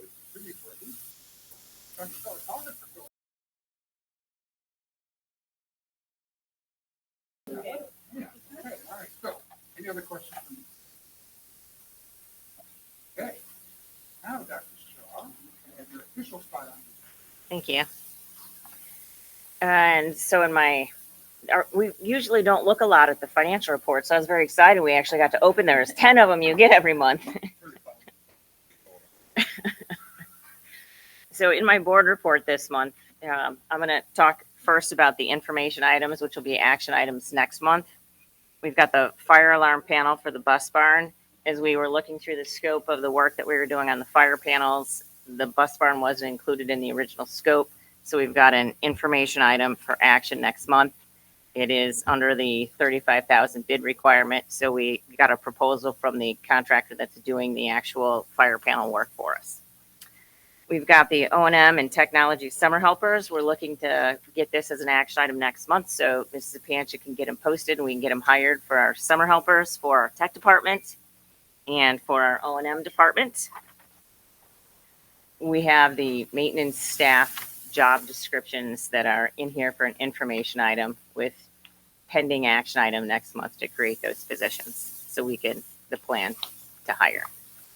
Student lunch prices, met with our new food service coordinator and our exiting food service director to review student lunch prices so Ann could share her wisdom with our incoming food service coordinator to talk about how we have to be compliant with the National School Lunch Program in order to receive National School Lunch funding and what those increases are. Typical with school funding, we have to make decisions before the reimbursement amount is announced. That's announced in July, but we'd like to set our lunch prices now so when we open registration, we can say here's what our student lunch prices are going to be. There is a recommendation to increase the paid lunch fee from $3.95 the current year to $4.20, increasing by 25 cents for next year. We have, as requested by the board last year when we put together salary packages, we did them in different months last year. It was requested that everything come together in 1 month. So you've got the salary recommendations for everybody who lives outside of a contract. Administration directors, food service and transportation are all included in the package for transportation salaries for this year. You'll see some of the impact of those in the financial projections in the March Finance Committee when we go forward with the projections. The recommendations and all the contract information is in those financial projections. And then we have for action items, we've got the district retirement MOU that we've talked about for the last couple of months. We've talked about that in closed session. We went through that district retirement option MOU. I and Mr. Stein have spoken with the MTA representation and agreed that what was written in there is what everybody had agreed upon from how it was written. And we've got the approval of the 2025 summer flooring project. So we put out our bid for the flooring project last month. It approved the estimates, the architect contract, and then the architect had the bid. We accepted the base bid and alternate 2. Alternate 1 would have put us over the total project cost that the board approved. So we did not take alternate 1. So we accepted the base bid and alternate 2. And the lowest bid from base bid and alternate 2 was Pinnacle Flooring Company of Frankfurt.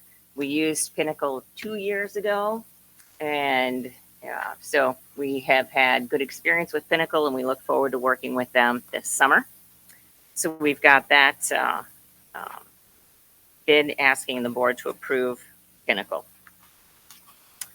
We have the unit vent project bid award. So we had the board approved the unit vent replacement project in November for about $1.25 million. And ESG went through the bid process. We had low bid come back in from Amber Mechanical and Total Automation Concepts for the controls. That bid came in substantially under budget. We did have 2 horizontal unit vents in the S-wing that were left, so to speak. We were able to put them into the scope of this project. So instead of 9 unit vents, we're going to do 11 unit vents, which still kept our budget under by $281,000. When we do projects, just for clarity, when we do projects with ESG, when we do projects with our architect, we have 2 different processes. With our architect, we've got an overarching master agreement with the architect. That's what exists out there. We get an estimated project cost. I come to the board with the architect fees and say, here's the fees based on the estimate. The board approves the estimate and approves the architect fees. The architect fees are set. And we end up going through with our master contract. When we do a project and a bid award with ESG, we have a different process. So with ESG, between Mr. Fester, who's been our board attorney, and the attorney from ESG, myself, we had negotiated terms. So we have terms with ESG. So in ESG, actually, we get a project amount. It's an estimate. Board approves the estimate. ESG releases the bid. We get a subcontractor base of work. Once we get this subcontractor base of work and the board, I come back with that. So then the board awards the subcontractor work. When we have the subcontractor work bid, that goes back to ESG. ESG takes that and runs it through their terms that we have agreed on. And then we get a contract with ESG based on those terms and a contract with the subcontractor that they generate. So our contract is with ESG. When we work with the architect, our contracts with we have the architect, we have our subcontractor. When we're working with ESG, our contract is only with ESG. They manage the project from there, and we get a A1A contract at that time. So there's two different processes that we follow. We have a process we follow with the architect. We have a process we follow with performance design engineers. They're different processes.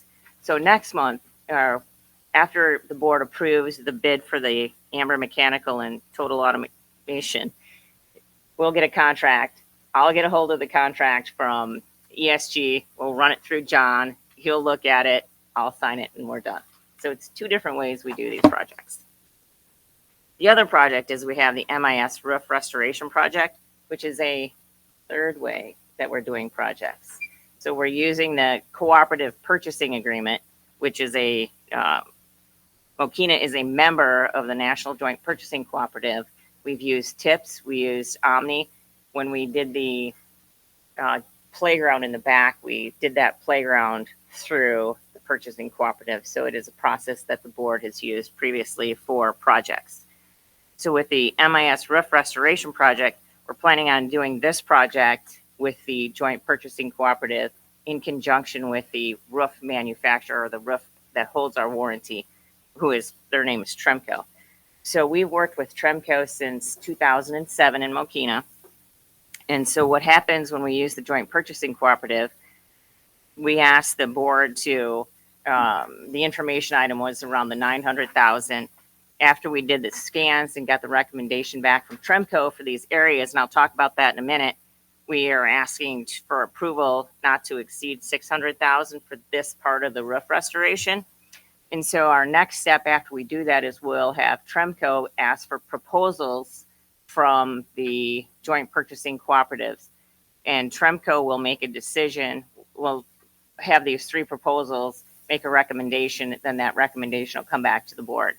So they're going to use the joint cooperative to get three different proposals, because some of it is going to be the different contractors saying this is how many hours we need.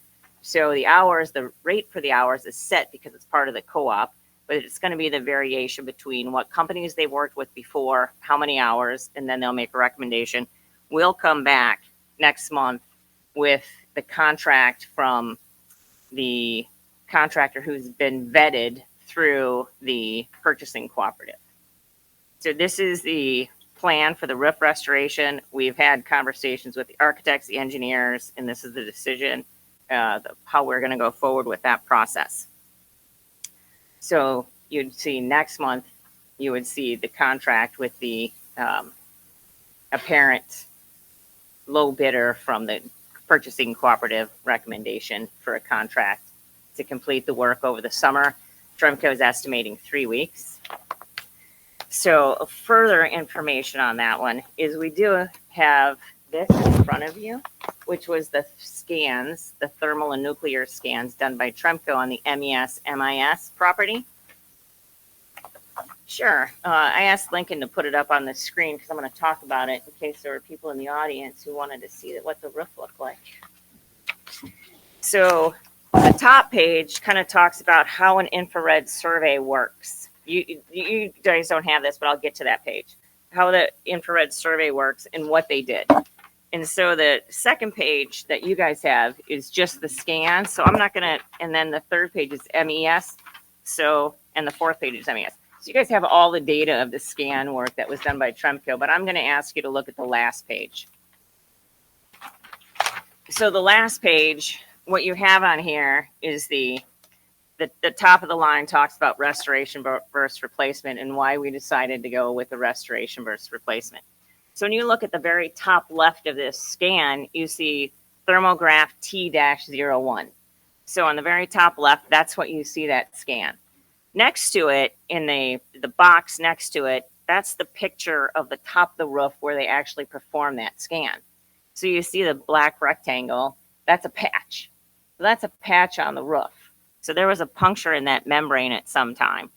So when you look at thermograph T01, and you can see that what they've scanned was this area of the roof that had a patch on it. And when you look at the thermoscan, you see red, yellow, green, some blue. So when they do this thermoscan, what they do is during the course of the day, the sun heats up the roof and the membrane. And then as the sun goes down and it cools off, the areas that hold on to heat are areas that have moisture. And so the thermoscan detects the heat. So it's a heat sensor. So the darker colors, the red is that it's hotter, and yellow is green. They sense some heat, but not as much. And then when you look at the where T01 actually is on the picture, it is in area number 6. So area number 6, you see a little circle that says T-01 with an arrow to the red tiny square in the corner. Is everybody following that? Area 6, the tiny corner. Okay.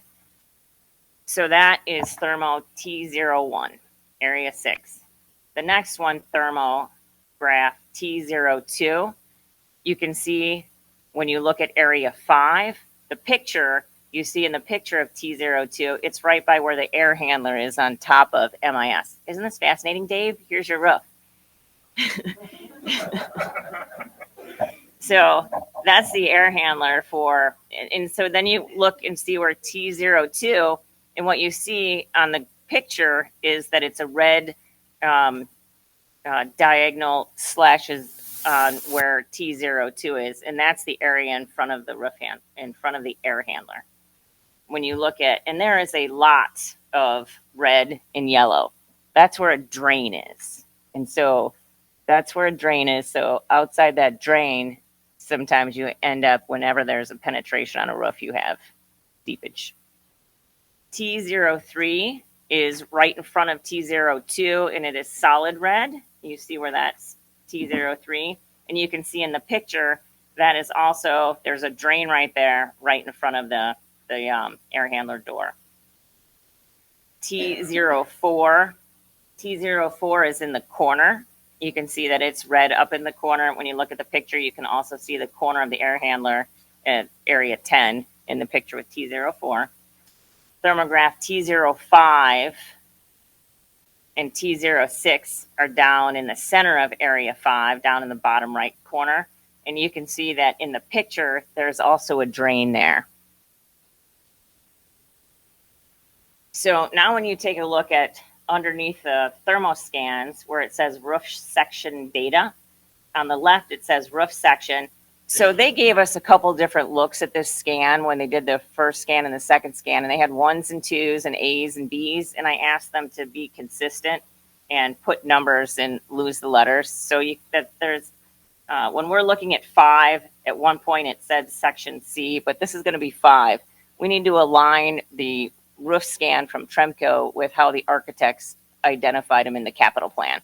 So we're consistent. The architects might have said C, Tremco said 5. We're going to be consistent when we go forward.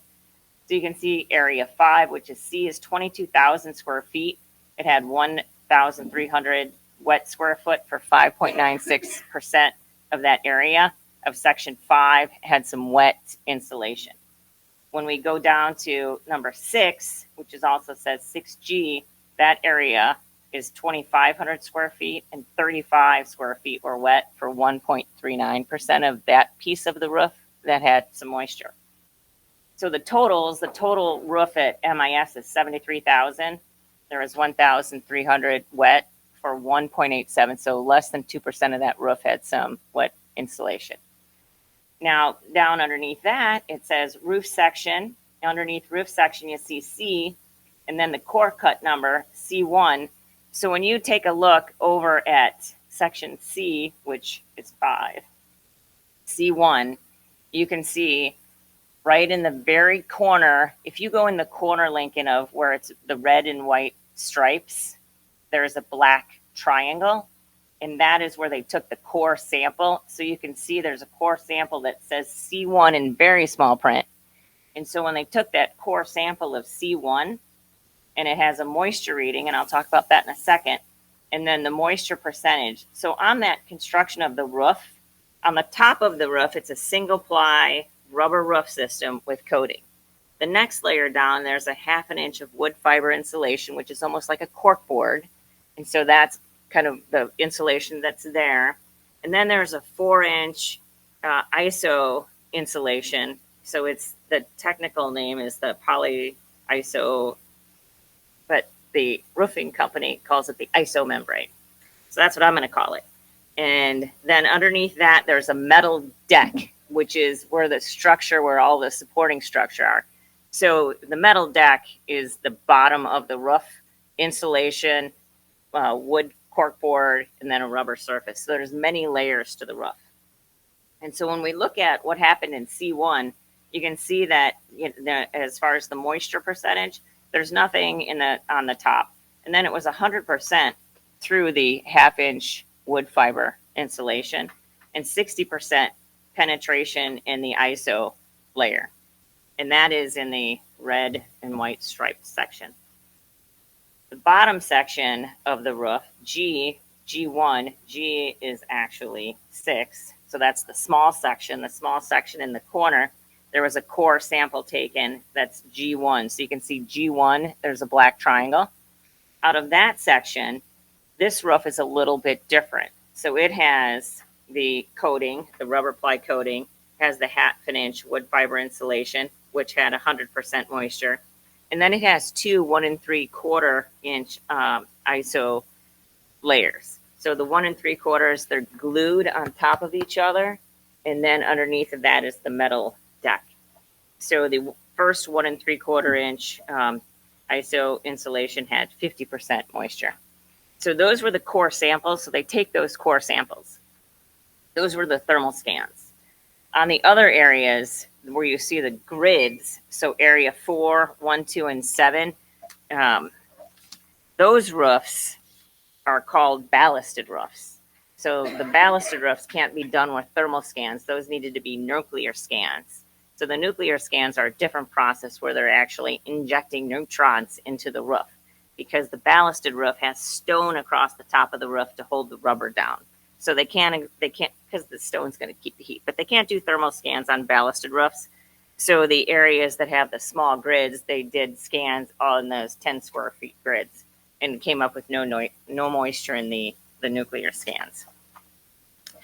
So then we asked them to price out the difference between restoration and replacement budgets.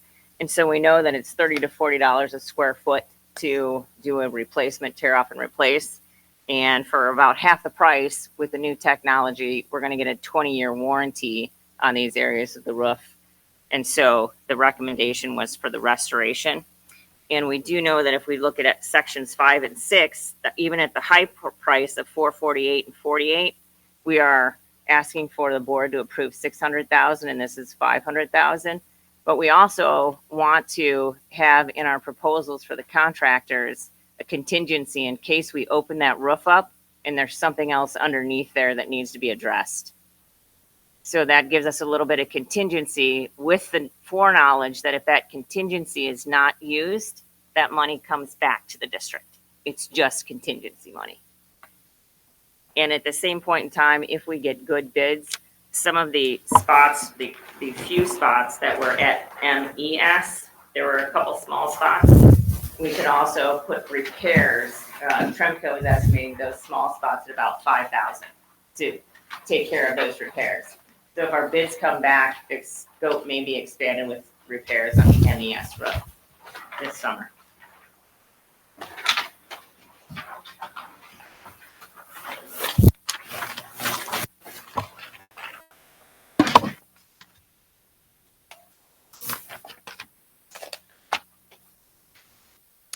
And then I've got the RFP for the custodial services also.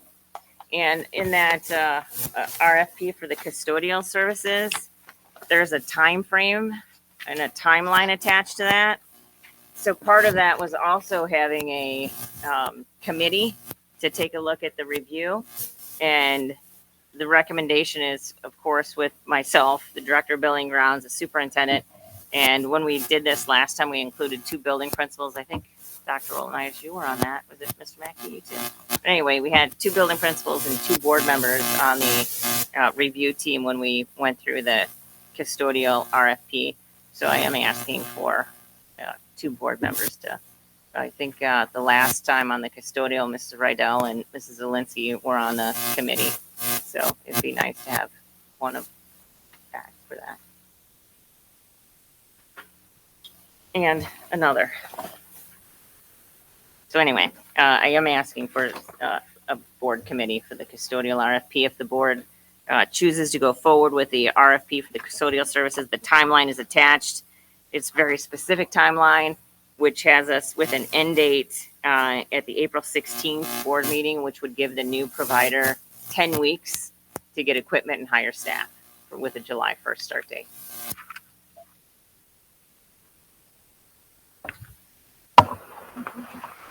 That's my report. Any questions for Dr. Shaw? I have some questions. Terry, if you could bear with me while I kind of. I had a lot tonight. No. Please. You've been kind to kind of address some of my questions when I saw you yesterday. So a couple that are still lingering.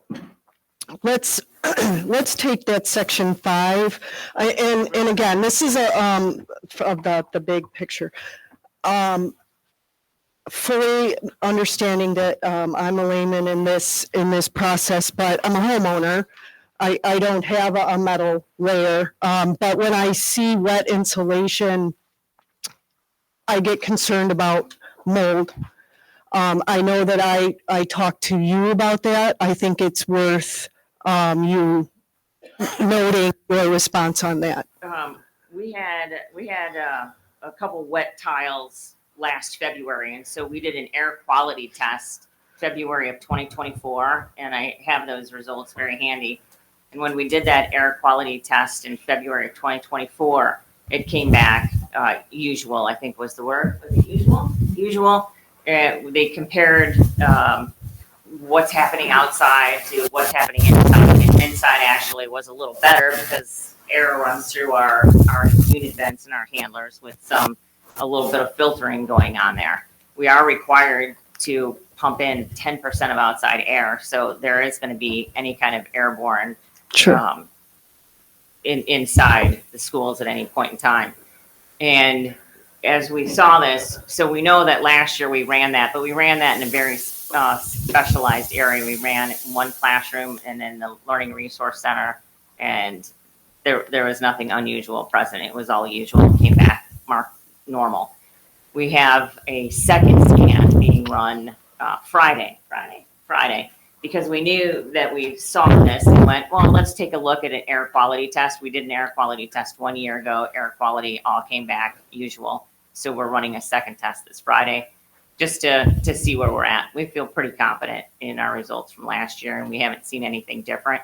Last year, in Dave's investigation came with that wetness came from you're going to guess it, a drain had a leak, and that drain was repaired.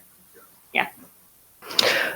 So thank you for that. I think it was worth noting. So help me understand, when we do a repair, to what extent are we exposing the area? We're not simply covering the area. We're going to investigate this area. Am I missing something? Because you said if we open it and we see that there's an issue, we may need to expand the scope. So could you explain that piece a little bit better? Because I think of cutting out the wet insulation and inspecting the foundation, right? I'm going to defer. I'm putting you on the spot. I'm going to defer. So roofs like at your house are a lot different than the roofs. Right. Okay. So we have flat roofs. Flat roof starts at the bottom, what we see here. Above this roof is a metal deck.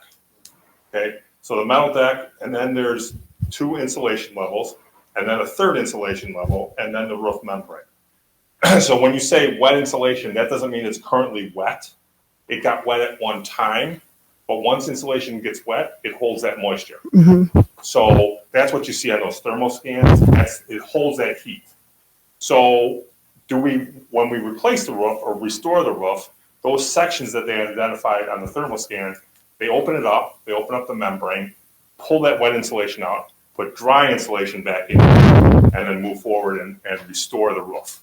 Okay. So in other words, yes, to answer your question, yes, we are getting rid of the bad insulation. Okay. Putting fresh insulation in, but only in the areas where the thermal scan identified. I mean, we're not completely tearing off the whole roof. That's why we're at a restoration level, we're saving half the money as a complete tear. Right. But it's not like precision cutting where, No, they're going to go, they're gonna go wider, and that's why there's contingency money in there. Right. In case that when they do Perfect. go wider, they say, okay, the thermal scan missed it over here because it's not as wet. We'll pull that out while we're there.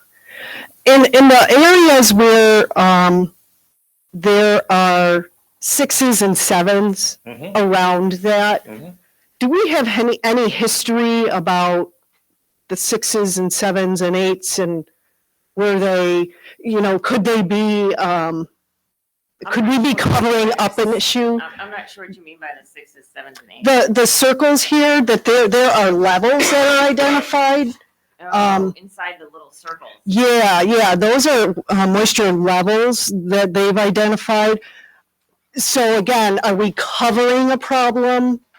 I don't think their moisture levels, on the wet percentage, it's 0. Okay, that's how I read it, was they were moisture levels, just not as high.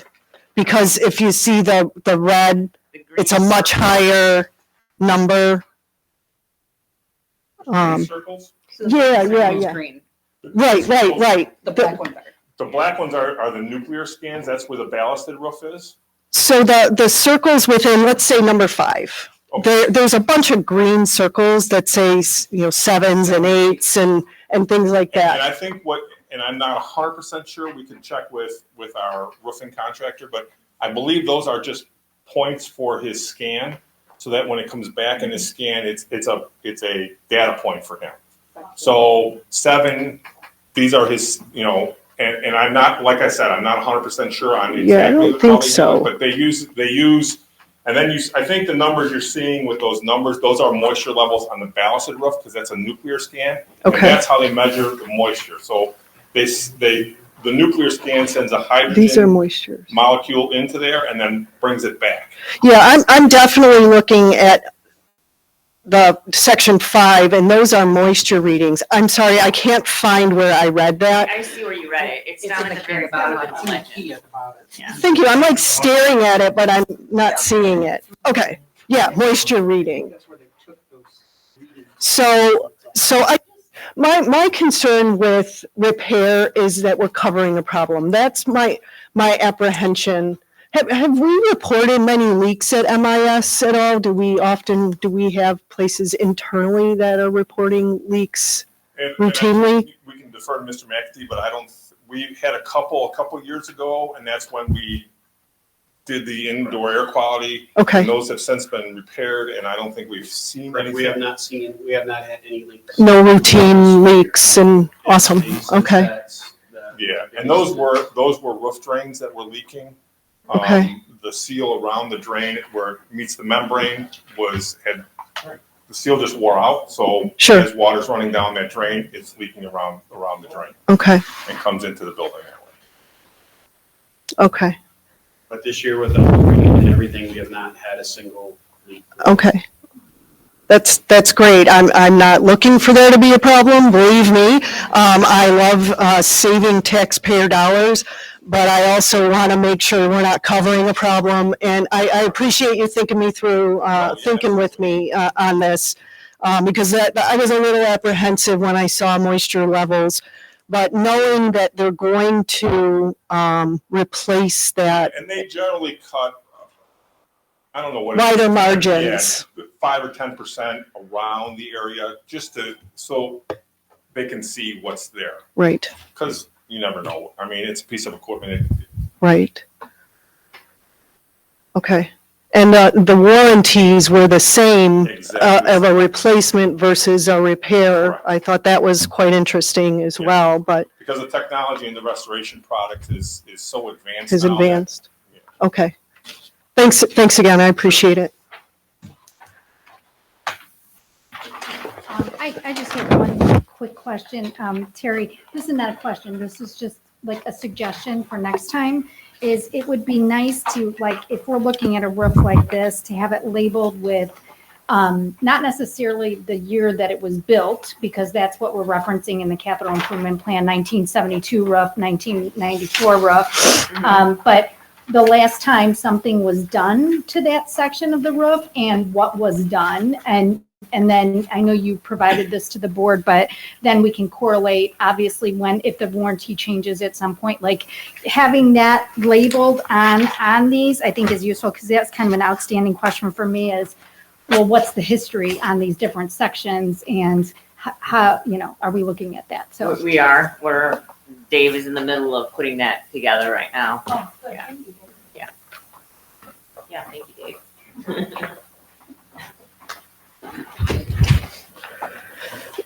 Any other questions? I had a lot. Quick.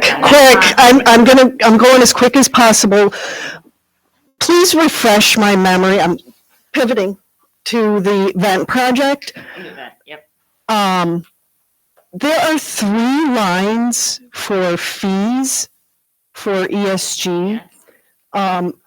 Engineering, project management, and profit. There's overhead in there too. Down a little further. Oh, 4. You're right. 4. Could you give a little bit of background on why and what's included in that? Just break it down a little bit for me. I would appreciate that. Sure. When we negotiated terms with ESG, this is how they build their performance contracts. So the project management fee is in there. That one is called project management. They have engineers that are that design the project. So that's just a straight up engineering fee for the project. So they're doing the design. Okay. So that's the engineering design for our projects. Their projects are all very specifically HVAC, electrical, mechanical projects that need that kind of expertise in an engineer. The profit, it's very, very transparent. This is their markup. And the overhead is their sunk cost that we get a share of their overhead cost that includes what they're paying for their overhead through their company. I think I've got most of it, but we also have ESG here tonight. If I'm missing anything from that, we have Mario, who is our engineer, and Jeff Cohen, who is our representative from ESG. They're both here with us tonight. So if I'm missing anything, you can hop in, but I think that covers those 4 line items. I think it does, Dr. Shaw, in terms of, it's called transparency. It's very transparent. So it's open book pricing. Okay. Ordinarily, you will not see that in most project cost construction projects, but Dr. Shaw asked of open book pricing, and so you actually get to see a disaggregation of all of what goes into our pricing. So most people don't see that level of disaggregation on projects, but that's what that is. So that's helpful. Negotiated, we wanted to be extremely transparent. Right. So that's what we did, provided all the line items disaggregated. So another way. Get a cost, it's not disaggregated. Right, and I was just going to say, that's another way of saying another provider would have baked that in. Is that the way the market typically does it, is bake that into the cost, and we are asking for it to be itemized? Okay, thank you. I appreciate that. Yeah, and also it's based on the actuals. So their costs are given to us after we get the subcontractor costs, which is different than the other projects that we do. The other projects are based on estimate. For example, Wold, we have the architect, the engineer. Wold we have an estimate that it's going to cost 400,000. Their contract is 8%. Here's their fees. The contract comes in at 300,000. We've already paid the fees based on the estimate. That's how we have our contract set with them. ESG, we get the subcontractor bids back, then we get the contract with them from them based on the subcontractor cost. You're welcome. Okay, Dr. Shaw. Yes. Thank you. It's a lot, I know. I had And a lot. Thank you. And I don't want to waste, not that this is a waste of time, but I know that, everybody is sensitive to the time we're spending on different things. So I want to just, want to follow up on the ESG, because what threw me off on ESG is we were told last year that we did have a master subcontract with them, or a master contract, I should say. It's the language. It's my fault for the language. I did say that. We have master terms with ESG. I said contract. That was my fault. I did misspeak. It's terms. It's fine. Yeah. I got thrown off, Yep. as you can imagine, thinking we did have it, and then all of a sudden now Yep. a year later. Yep, Okay, that's so my fault. so that's first. So now now we don't have a master, and I'm going, what have we been operating under for years with ESG, right? Agreed upon terms. And then the other. So I would be interested in seeing those, the terms, and then The terms are in every contract. The terms are the same in every contract. and I've not seen the I contract. sent you the first contract. I sent everybody ESG's first contract with the email from their attorney saying, we don't have a master contract. We have agreed upon terms. That email was sent to you. And then the first contract with ESG was also sent to you. And those terms, if you look at any of the ESG contracts, are the same terms in every one of them. And that's what was sent from me to you. Or I think it actually might have come from Mr. Stein. Yeah, and I'll follow up with you, but that's kind of the missing piece that I was trying to understand what we're operating under, because we don't see on a project by project, we don't see the contract. So that's kind of why it was a question for me, but it was useful for you to review this also. Yeah. I think maybe, I don't know, I'm just kind of like, this is the first we did this, and maybe we, next time we could do it in the information item instead of the action item, so we have time to digest it more. It was difficult to follow, but I do have some questions that I'll follow up with you on the financial reports. There's some line items that were over budget already, now, and so I was just going to send those to you and see if we can go through those, but that's for another day. Some of those are going to be because of when we had last year, the tentative budget and then the actual budget. There was a month that we did some work for the budget that was presented for adoption that got rolled back to the tentative. So there are going to be numbers that are going to be over and under, because there was information that I didn't have when I presented the tentative budget that I got in that time frame, and it was part of the budget that was going to be presented, but we rolled it back to the tentative. I was gone. I was gone that day for serving on the grand jury, civic duty, and so I know there was some misinformation then, but that's why there's going to be more changes in the amended budget that you're going to see in April and May, because that some of the special ed grants, some of the ISB final EBF dollars, the transportation report was submitted. So there were multiple line items that are going to be off. Just we didn't have the data at the time of the tentative budget presentation. Just the way that is. Timing. It's timing. There's a lot of state finance that's timing that is different than in private industry.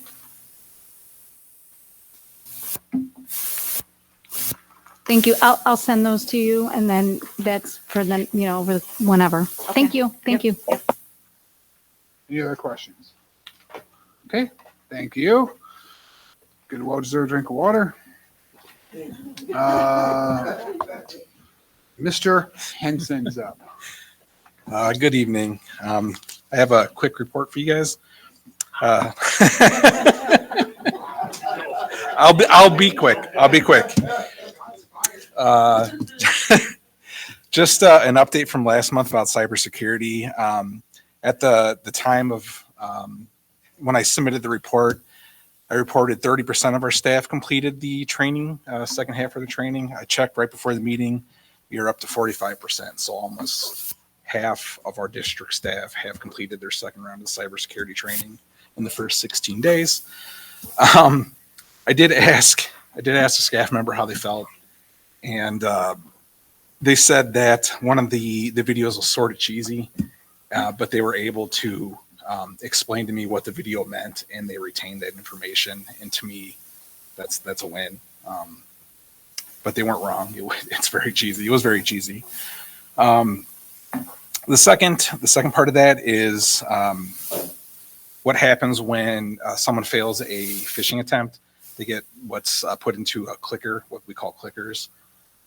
They get automatically enrolled in some more training. There's 3 different levels of clickers, and knock on wood, so far this year, no one in the district has made it to level 2. So I think anyone who's hit that level 1 is able to correct their issues. So we're good there. And then I'd like to give a special shout out to our tech staff for the e-learning day. I did get some feedback from some teachers and some parents. So thank you, Doug, Joe, Javier, and Josh, if you're watching. Appreciate you guys. And that is all I have this evening. You're welcome. Any questions for Mr. Henson? Okay, thank you. Principal reports. Here. Taking my notes back. All right, we'll just go with Mrs. Troy.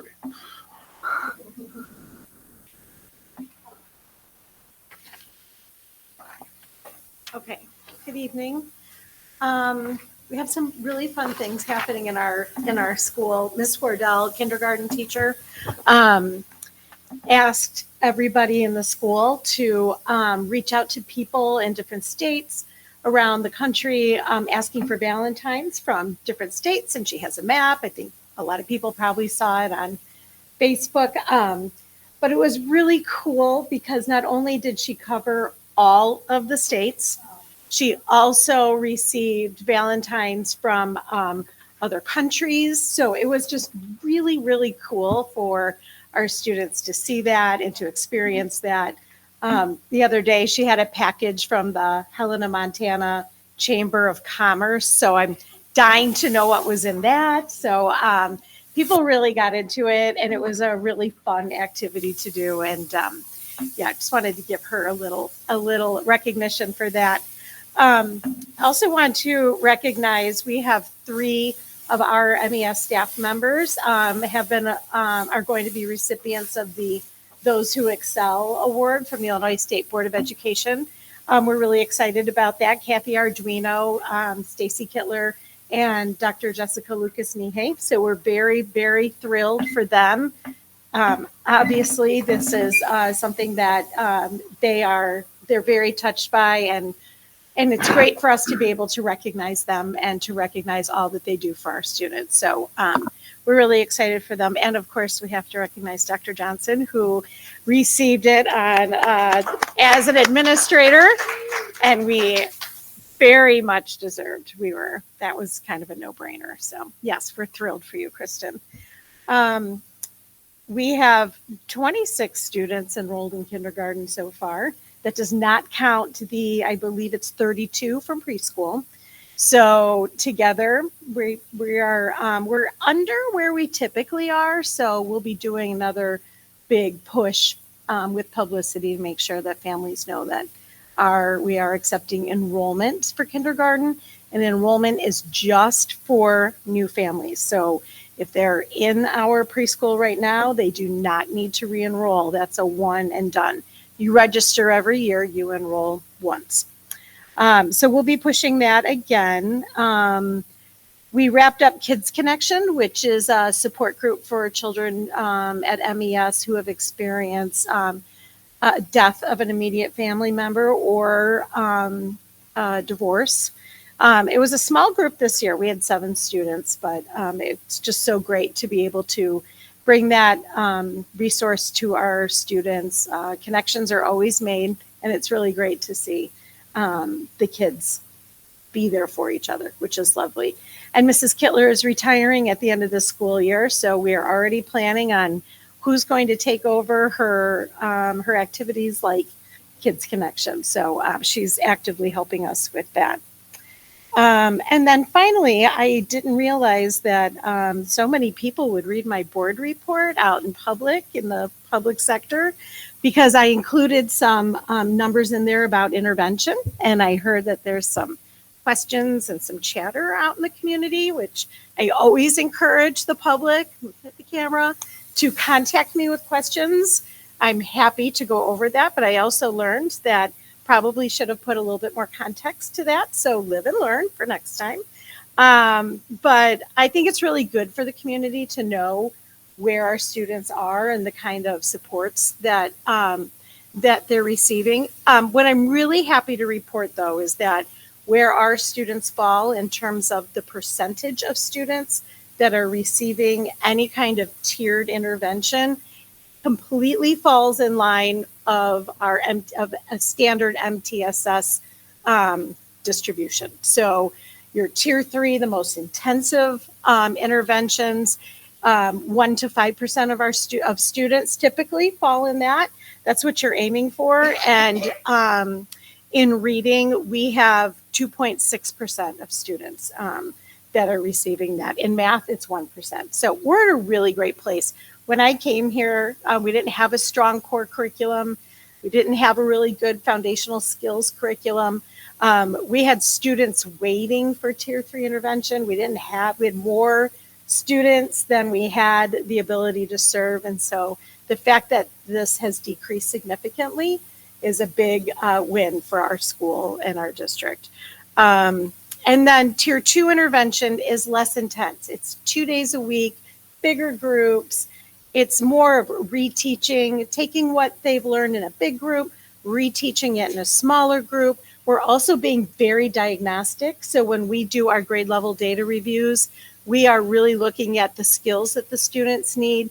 Mrs. Pierrick, former reading specialist interventionist, really brings our teachers through it. So they are, I think, on the spot professional development to really diagnose what's happening in the classroom and how to best support our students. So we're in a fabulous place. In math, we have that. So in tier 2 interventions, you're supposed to have between 5 to 10% of your students in that intervention. In math, we have 2.1% of our students. So we're under. The needs of the students are lower than typical. And then in reading, it is a little bit higher. It's 11.4%. We know why. It's hard to explain, but we know where the issue is. So it's part of it for us is taking these 2 relatively newer curriculum resources and really seeing what we are teaching compared to what Fastbridge is assessing. So we're finding some discrepancies there. We're working through that, and we can only expect to see that tier 2 number decrease too. But 11.4% is just slightly above that 5 to 10%. It's nothing that we are alarmed about at all. And then 80 to 90% of your students should be in tier 1 that don't need any additional supports. In math, 97% of our students are in tier 1. I mean, that's huge. And 86% of our students are in tier 1 reading, not receiving any supports. So we're right there. Actually, we're doing better in some areas. And I know the tier 2 reading was kind of questioned out there, and I get it. I didn't put any context around it, but hopefully this clarifies any questions that people might have. So. But feel free to call me because I'm very happy to explain these to anybody that has questions. So that being said, just great things happen at MES. A lot of great things. Any questions for me? Sorry. Thank you, Mrs. Shirley. Okay. Yeah. Yeah, thanks. I it was something that I feel like we should be telling people. We've spent a lot of time on MTSS here, a lot.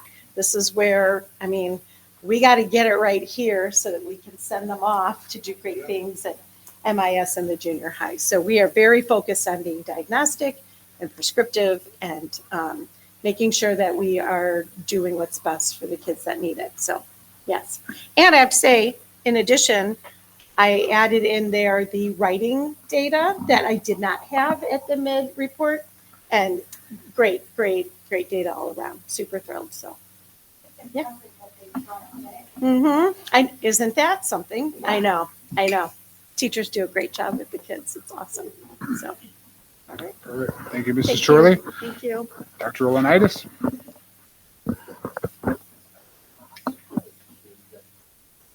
So, all right, that's okay. Say the best for last. All right, that's awesome.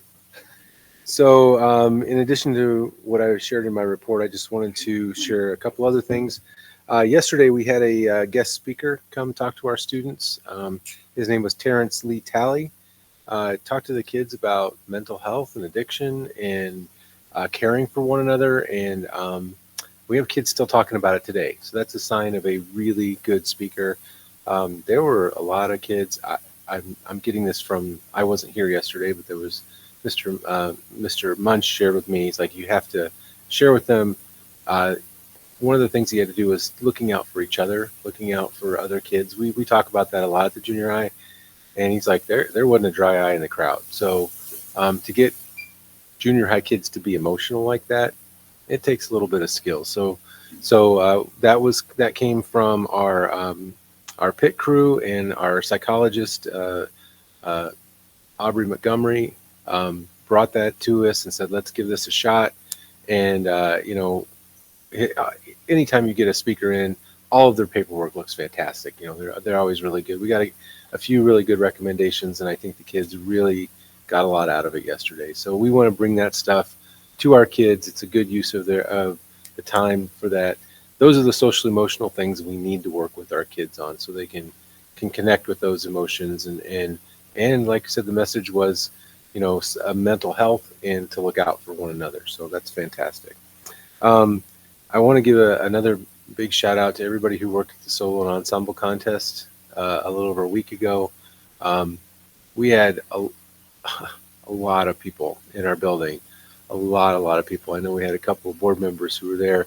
The parking lot was overflowing. Thank God we have the bigger parking lot. Even contacted the police to go, hey, I'm sorry, they're parking in the streets and they're not supposed to. But we had a ton of people there. It was a very, very positive event. 16 schools. And I think I put in my report, we had 37 students participate. 34 of them got a first place rating. So that's a pretty good percentage. Right? So congratulations to them. So I wanted to thank publicly Becca Cheney, who's our music and choir teacher, the two band teachers, Kristen Shuby and Victoria Clifford, and Miss Snyder, Vicki Snyder, who helped organize and run the event. We had administrators come, and Dr. Johnson was there with her children. They were voluntold to come, I'm told. So, but they had a good time. They ended up really enjoying it. So we had a lot of kids. The music boosters had the concession stand going. And we're selling flowers. So it was a really well organized event. And those directors put that together. And then there were the rest of us who were just the worker bees making sure it happened. So it's great to see kids come and do an event like that, not just our students, but from outside. And we got a lot of compliments on the building. We got a lot of compliments on the organization. The minor problems that we had, we were able to take care of very, very quickly. So it was a great day for everybody. So really wanted to shoot that out to them. The musical is coming up. If you are interested, I think I put the link for you to buy tickets. That's coming up on the 28th and the 1st, the 28th of February and the 1st over at Lincoln Way Central in the auditorium. Kids have been practicing like crazy, so hopefully I try not to pay attention too much to other than them singing down the hallways, but it looks like it's going to be a fun event. It's High School Musical, and one of the songs is "We're All in This Together." See, so that theme continues. So we're excited for that's coming up. I do want to mention too, tonight was the open house at Lincoln Way Central. So some of you have had children go through that before, and you know what kind of event that is. If you haven't, it is an event. I don't know how else to say it. It was supposed to be last week, but because of the potential for snow, they realized they probably could have had it now, but hindsight's 2020. It's better to make that change. So they had it tonight. hundreds and hundreds of kids. I mean, they have, you know, they've got over 400 in that class, closer to 5 who go over there, and they have it. They, again, talk about an organized event. It's down like clockwork. Mr. Munch and I both went to it to, you know, kind of support our families, so they can see us, get a little comfort there, and but they do a fantastic job of that at that event.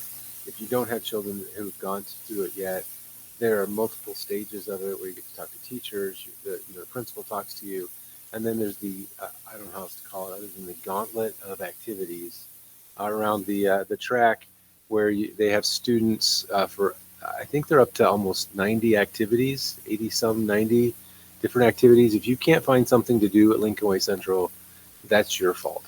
You know, there is something for everybody. And it was fun to see a lot of our former students there manning some of those tables and trying to attract students to their clubs and activities. So a fantastic event, and that's where our 8th graders were tonight signing up for high school. We also have tomorrow, we have history teachers from Lincoln Way coming over to our school.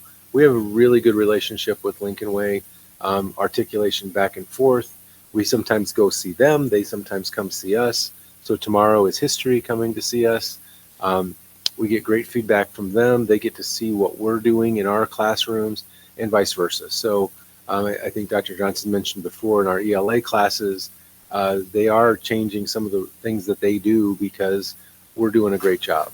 And it's a nice pat on our back when they come over and say, hey, these kids are doing better. It's like when I'm talking to the elementary schools, explain to them, the better that you do, like Mrs. Chorley just said, if we can take care of some of these things, by the time they get to the junior high, we can just rocket them forward. So that's an exciting thing. And then just again, last thing is, again, to congratulate all of those who excel recipients. Craig Martinez was ours in our building. And again, Dr. Johnson, we're all going to say for her because she's sitting right here, right? And we want to make sure that we're doing, I told her we're joining a club and we're all going to get t-shirts. It's going to be fun. So, but it is a big honor, and it's nice that we're getting some of this recognition for some of the people like Dr. Johnson, like the teachers at the 2 other buildings, and for Mr. Martinez. If you don't know Craig, he is an amazing individual and a fantastic teacher. And I don't want his head to get too big. I know he's not watching, but he's really done a fantastic job for Mokena Junior High School. For as long as he's been there, he's been a leader, and I think this is probably one of the most well-deserved awards for any teacher that I have. Taking nothing away from any of the others, I'm hoping we'll nominate more next year. But Craig's definitely a fantastic teacher, and I'm glad he got that recognition. So I think that's all I got. Thank you. And questions? Just one quick thank you, Dr. Brolonitis. Thank you for all of this. It's good stuff. For the musical, where do people, if they want to volunteer, where would they go, or who would they contact for that? It would be the director, Mr. Breitbart. I mean, I can get you that information. Just an email to him, I think, would be. Okay, yeah. I mean, I don't know if he's looking for volunteers, I but don't know either. I can ask him. Okay. And if we can, I usually send all that stuff out just to all the parents. Perfect. Thank you. Okay, Mr. McAtee. Good evening. First of all, thank you, Dr. Johnson, for all that you do. We appreciate everything. We want to embarrass her just a little bit more. We also had one of our staff members receive the award, Sharon Horvat, one of our 5th grade teachers, phenomenal. Unfortunately, this is her last year. She is retiring this year. She will be missed, but she's just an incredible teacher, an incredible leader in our building.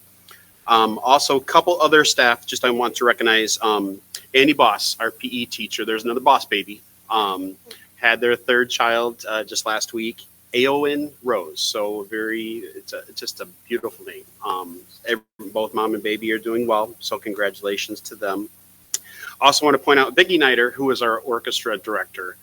She is actually having a guest professional orchestra from the Illinois Philharmonic coming in on Friday. To both the junior high and to MIS. They're going to work with the students. So it's really, a great opportunity for our kids. And Vicki is the one who organized this. I think some of our junior high students are going to the orchestra over the weekend. So this is kind of in conjunction with that. But thank you to her for doing that. Want to thank our parents. We had a movie night end of January, and it was incredible. I think I went home and slept for like 24 hours. We had 20 parents. We had over 260 kids. It was incredible. I had a great time. The kids had a great time. When you see 260 kids laying on the floor in the gym with their blankets and the pillows, of course, there's some flying stuffed animals every once in a while, but they just had a great time. So thank you to all the parents. I put out an email asking for parent volunteers. I couldn't take all of them. We had over 80 parents volunteer to come in and help. So it just shows, how wonderful our community really is. And speaking of a wonderful community, and we just completed the Kids Heart Challenge. Oh, thank you. And I think Yes. between the two buildings, they raised over 40. We raised $47,400 at MES. Which is incredible. That's Mr. H, driven by him, and then of course Miss LeGrand and Mr. Murray. But yeah, I know, isn't that it's crazy? It's crazy. And then when you add in our over 15,000, it's just a phenomenal amount Mhm. that the community gives to the American Heart Association. So tremendous community effort. So thank you everybody out there for doing what you do. Thank you to the community. Want to invite you guys, if you're available. Number one, we have our band concert coming up in March. I'll send out reminders, but it's before the next board meeting. So it's March 13th is our next band and orchestra concert. Also, next Thursday and Friday, we're doing a great science activity. We're dissecting our squids again. None of you guys have ever come in to see it, so I want you guys all in there. Come see it. It's an awesome activity. Kids love it. We're bringing in a specialist who worked at the shed. She's actually the one who created the program. So she's going to lead all the dissections in the building. So if you can make it, I can send schedules out. It's all day long Thursday, all day long on Friday. Kids do love it. They get all grossed out initially, but then they're in there digging away, and it's a great event. So you guys are all more than welcome to come in and join us. I'll send some pictures too, so you'll be able to see it. You can do that. I think that's all I got. Questions from Mr. McAtee? I was just going to ask for your the school section. So, There you go. we already did it. So good. Does it count that I was there when the break did it? See, you need a refresher, so you need to come back for more. I do. All right. Just let Okay. me know what day. It's throughout the day, so we have them scheduled. I'll send the schedule to all you guys so you can make it if you can. Okay. Thank you. Okay, thank you, Mr. McAtee. Next up is Mrs. Briscoe. I'll make mine really quick. So our biggest thing right now is that our bus leasing problem.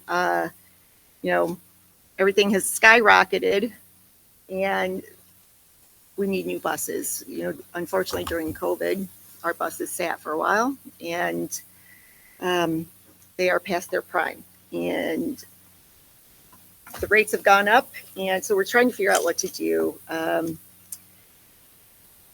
No, I don't know. It's Mrs. Rexroad. She's been talking to us as the governing board and to the advisory, which is our superintendents of the school, of all the district schools, and they are really exhausting every option that we have on what to do with this. So next Tuesday at our board meeting, we'll have some numbers and some answers on how to move forward with that. Right now, I guess it's kind of like, the crazy cost of eggs that are, $6, $7 for a dozen eggs. And we can choose not to eat our eggs right now, or with our buses, we can't choose not to have those running. And we need to make a decision soon because we have the SY coming up.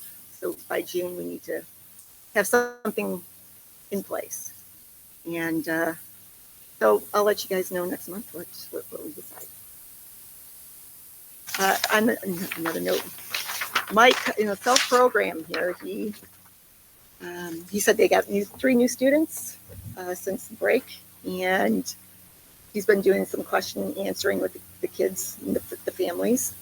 And he said he's been getting a good turnout with the parents with the question and answers. So he's happy about that. And February 28th is grandparents breakfast at the INSEL program.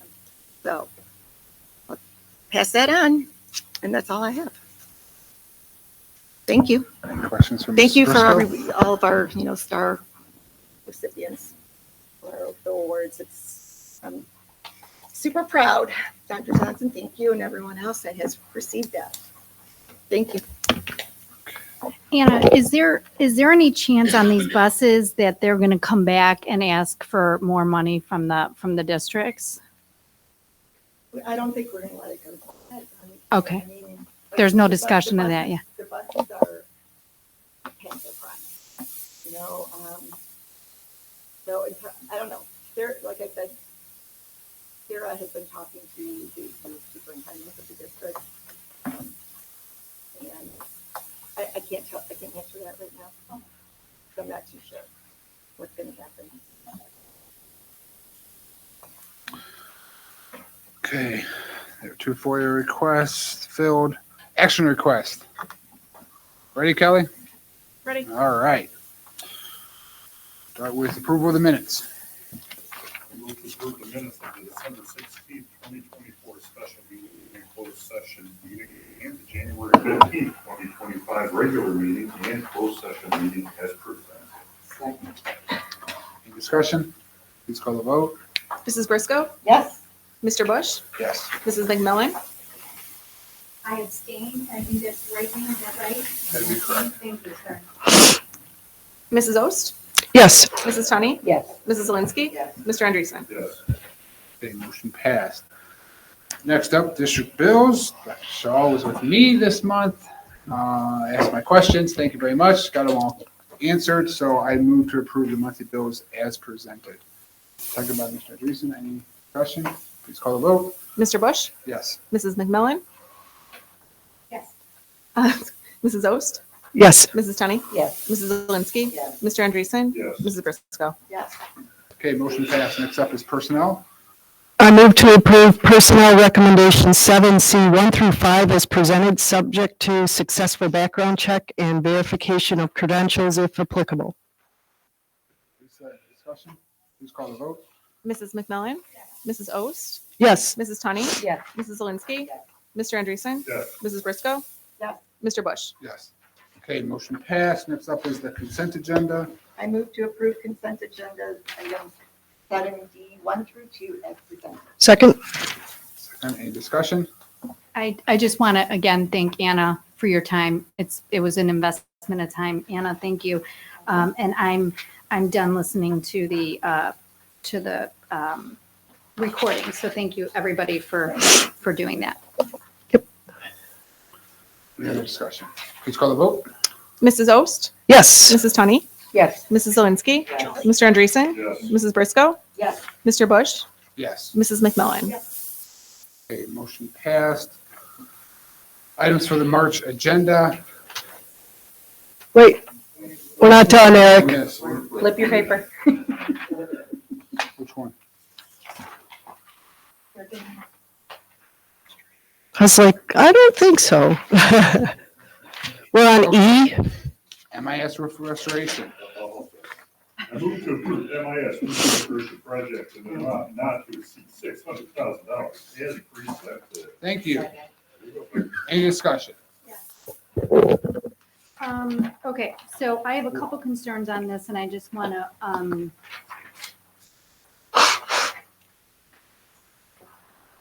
quickly read them, and some of it has gotten satisfied here, but so the clarification we got from the administration is that this action item is actually approval of the $600,000 expenditure, and we do not have a contract, and so I guess, my concern is that ideally with the approval of an expenditure, I would like to review the terms and scope and schedule and things like that. And at this point, I don't have that. It's presented as a not to exceed, and without a contract, I don't know how we're protecting ourselves from it exceeding. the amount that we're approving. And I think the most important concern is that the roof vendor, contractor, manufacturer, Tremco, is, we started this process by going to Tremco, and there was no alternatives examined. And so, having the premise that because Tremco has done our roof projects in the past means that every roof project will have Tremco, I feel like is limiting us from evaluating alternatives. And that's kind of where I'm struggling here. So I agree that the work needs to be done. But unfortunately, I just feel like at this point, I'm missing information and, provide me some comfort. And the competitive bids, I think, with the co-op, I get that we can do it instead of going to a bid process. That's true, but I have no insight into how competitive that co-op is. And so ideally on a large project like this, I'd like to see us go through that bid process to ensure that we are getting the competitive bid. So for those reasons, I'm not going to be in favor of this. And that's all I wanted to say.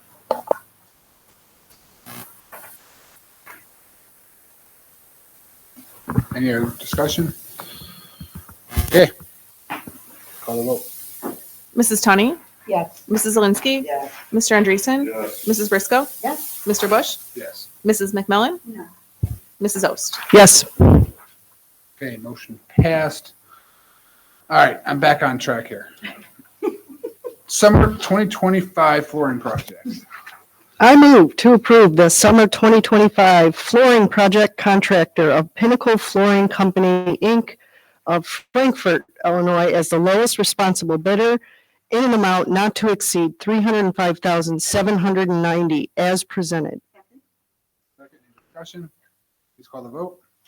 Mrs. Zelinski? Yes. Mr. Andreessen? Yes. Mrs. Briscoe? Yes. Mr. Bush? Yes. Mrs. McMillan? Yes. Mrs. Ost? Yes. Mrs. Tunney? Yes. Okay, motion passed. Next up is the MES unit ventilator replacements. Move to approve the contract with Tabor Mechanical and Total Automation Concepts of an amount not to exceed $971,322. Second? We'll give it to Anna. Discussion. Okay, so I have concerns on this one as well, so I'm just going to read them quickly. So in December of last year, the board approved approved an action item for 7 ventilators, not to exceed $1.25 million. Today, we're presented with the action item for 9 ventilators, not 7. I don't see that we have established the need to replace the 2 that were added since our approval. That hasn't really been provided, but regardless, the benefit to this bid came in at $281,000 less than what the board approved, plus less the 2 ventilators that we added, which is almost $500,000 less than what we had thought it would be, which is great. And that's, really good.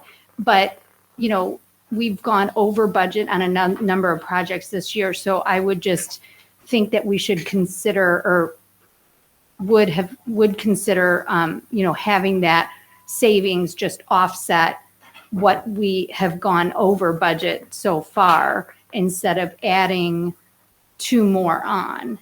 And, the other concern is that adding these 2 more on that weren't set to be done right now. We have a capital improvement plan that specifically lays out the order, the priority projects. And so I just question what these 2 ventilators, round about $220,000 to $250,000, what we're bypassing on that capital improvement plan as far as priorities, by adding it here and not waiting till when they were originally scheduled to do it. more importantly, I think, is kind of concerns I laid out earlier was, at this point, I feel like the board should be reviewing contracts. And we don't have the contract with Amber Mechanical. We don't have the contract with ESG. And so, part of our job is to make sure that, terms in the contract are favorable, et cetera. There's financial, everything. So for those reasons, unfortunately, that's where I stand. Kelly brings up a couple good points. Dr. Shaw, we got 2 pieces of equipment we're gonna have to replace anyway. We are still $281,000 under budget. So we're getting things taken care of that need to be done. We're under budget. Am I missing anything?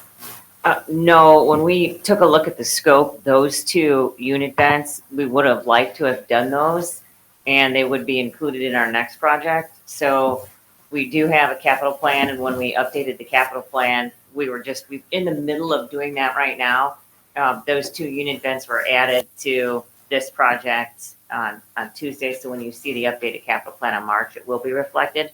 So they're on the list to be next. So they would have been. If we weren't watching what those numbers were, we may have included them in this one, but they weren't ones that couldn't wait a year. So if anything, with the cost of everything changing, this is actually more of a blessing in disguise than anything. It really is. Yeah, that's fair. Let's roll. Any other discussion? Okay, call the vote. Mr. Andreessen? Yes. Mrs. Briscoe? Yes. Mr. Bush? Yes. Mrs. McMillan? Mrs. Ost? Yes. Mrs. Tunney? Yes. Mrs. Zelinski? Okay, motion passed. Next up is the RFP for custodial services. I move to approve issuing a request for proposal for custodial services. Second, so I actually have a discussion on this one, and that is, sure, maybe it's for Mr. Stein, but if we are going to put together this superintendent's committee, should we be waiting on this RFP approval? Shaking her head no. All right. Then you finish the question, she's shaking her head no. Okay, so we should not wait for the recommendations of this committee before we. I think we can do both because we have in this RFP, the board reserves the right to refuse anything. So we can go through the process and you have the right to Say no. So if this committee comes up with a solution that's different than this RFP, we're not obligated in any way to honor this. Correct. RFP or select the lowest bidder, even though it's not what we want to do. All right, thank you very much. That's good clarification. I have one clarification as well. I'm going to call it a clarification, but it's more like a question, but I don't want people to throw anything at me.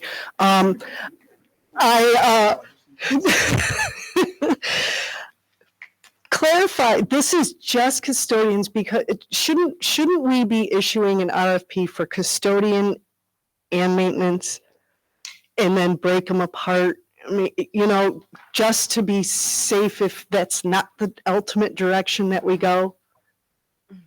It's fair. Yeah, I mean, that's a fair comment. When we wrote this RFP, and thanks, Dave. Dave was a big part of writing that RFP for custodian. It was, our plan was, our recommendation was to bring our maintenance crew in-house. So when we put this together, it was split apart. It's a fair. I mean, in order for us to issue an RFP for custodial maintenance, it would be very mirrored to the one that we did 4 years ago. Okay. And just what I know that we've talked about, we did this a long time ago, but we're living it. We're living it day to day, month to month. We see the turnover. Dave's bringing a lot of experience from multiple districts where he's served as a building and grounds director. I've been in a few districts, and we really do appreciate the fact that those select people who would be maintenance crew would really serve the district well in those dual capacities and being able to step in. We can put something together and bring that next month if that is the direction of the board. This RFP for custodial services only, it does have a pretty tight timeline for an April date, which gives us 10 weeks for the new, if it's a new organization, right, to come in. But I hear what you're saying, and I appreciate what you're saying, and in hindsight, maybe we could have put 2 options on the table, but we didn't. Next month we do that, pushes it to a May date if it's all inclusive. But we will also have a recommendation from the superintendent committee, and it's going to be based on qualitative and quantitative data. And we're going to be telling the story of what we think is beneficial to the district, the story of what we've lived, and then we're also going to tell the tale of the data and the dollars. And I live it every day. I have a really good idea of what it's going to tell you already in my head. Maybe not all of the nuances, but just from the, maybe not in the last 2 years, but maybe 3 years ago or 4 years ago, the board asked me to do a cost analysis of what it actually looked like. And so I know what it looked like. It might have been 3 years ago, might have been 4 years ago. So I know that the cost savings is substantial. And the majority of the people are custodial. So there's cost savings, and then there's actual job experience and expectations. Okay. When you give us, I haven't answered your question at all. no, you did. My clarification, Terry. So I lost my train of thought with the frustration around the table.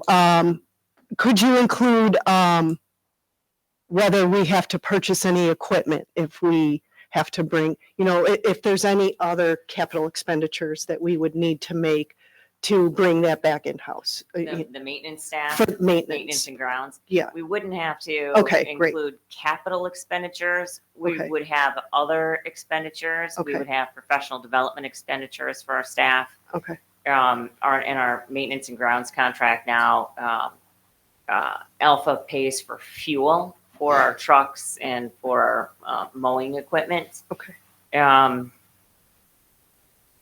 That's mostly, I'm like, I think that's Okay, mostly it. so it's We minimal. wouldn't have capital expenditures per se, Okay. because we already own all that equipment. Great. Yeah. Thank you. Okay. Anything else? Are we still potentially, I feel like we're missing the maintenance part if we are continuing down this action item, right? There's a first and a second, if you would like to make a motion to amend that. Right now, there's a first and a second. You can either call the vote, or somebody can try to make an amendment. That's where we're at. Or would you guys even be in position to make that amendment? Because you put together a proposal just for custodial services. So we would, I think what I'm hearing is, if you approve this, we can still go with whatever the committee says. And if later on, we decide to add maintenance to the custodial, they will add it as part of, and you'll Either go. way, we need to go out to bid for custodial. Right. Maintenance aside, it's a separate thing. At the very least, we need to do. Well, but I'm sorry, I'm trying to, like, if we're gonna go to bid and potentially the maintenance is gonna be part of that contract, it needs to be part of the bid process. We can't just not go to bid for part and then add it into the contract after. Like, it needs to be part of the bid, right? We probably could add it. You can usually negotiate with the low bidder. But if the value of the maintenance portion of this contract, aren't we obligated to go to bid for that and not just give it to whoever the low bidder on the custodian?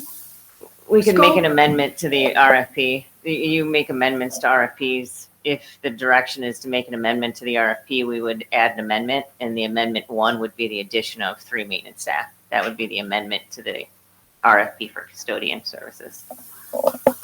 Is that gonna be feasible in the timeline that we have with? I think the committee can work that out. Yeah, 2 things. 1, the committee can work it out, whether that's a recommendation.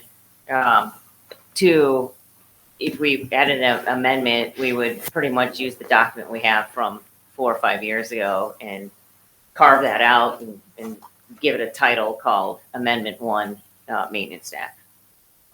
Should we amend this motion to go back to the RFP from 4 or 5 years ago, issue that RFP, and then cleave out the maintenance if we decide not to include that in the contract.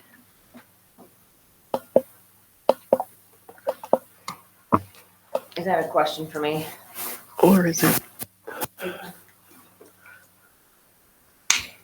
I would say it'd be a question for you and but possibly Dave on what you guys think is the best. The only thing I can tell you is I contacted multiple custodial contracts. None of them have maintenance as part of their program. They bring it in as a one-off to a district.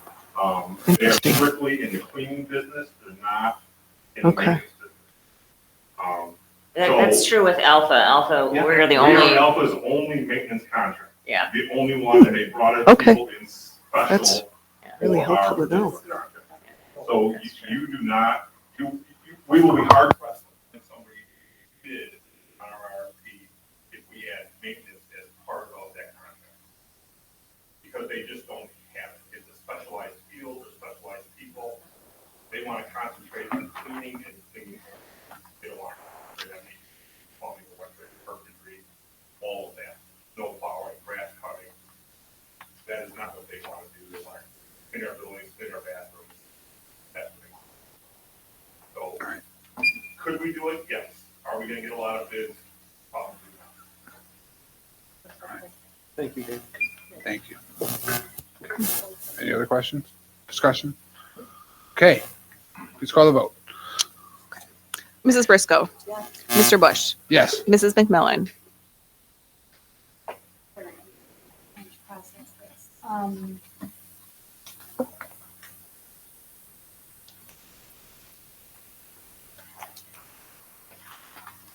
Assuming, sorry, I'm assuming that we can, I'm gonna say yes, but I under the caveat that the understanding is that we can revise the RFP after the committee does their work. Mrs. Ost. Yes. Mrs. Tunney. Mrs. Zelinski. Mr. Andreessen. Okay, motion passed. Next up is the district retirement option memo of understanding. Oh, I'm sorry, Aaron. It's okay. I move to approve the memorandum of understanding in regards to the district retirement option in the collective bargaining agreement between the Mokena Teachers Association and the Board of Education. Give it to Lisa. She said it. I talked to her. I didn't. I don't care. Whoever you want. She looked right at me. And I swear I heard her voice. Tomato, tomato. Okay, any discussion? I actually was gonna make a motion, Julie beat me to the thing. I'm not usually, I'm not used to making a motion, but I It's too late. offer that we table this item. I personally am just not confident and comfortable approving this because I don't fully understand the potential impact to the district, like financial impact, and my concerns lie because in the past, the district was assessed, whether they're fees, fines, penalties, I don't know what the right word was, but basically we were assessed a lot of penalties because of the retirement salary. It was a salary penalty because we went over a certain dollar amount in the law, 6%. And anyhow, some of these clauses I think are intended to protect us from having to pay those penalties. And so I'm not 100% confident or comfortable with this, but I want to make, Kelly, if you can make sure you write this down.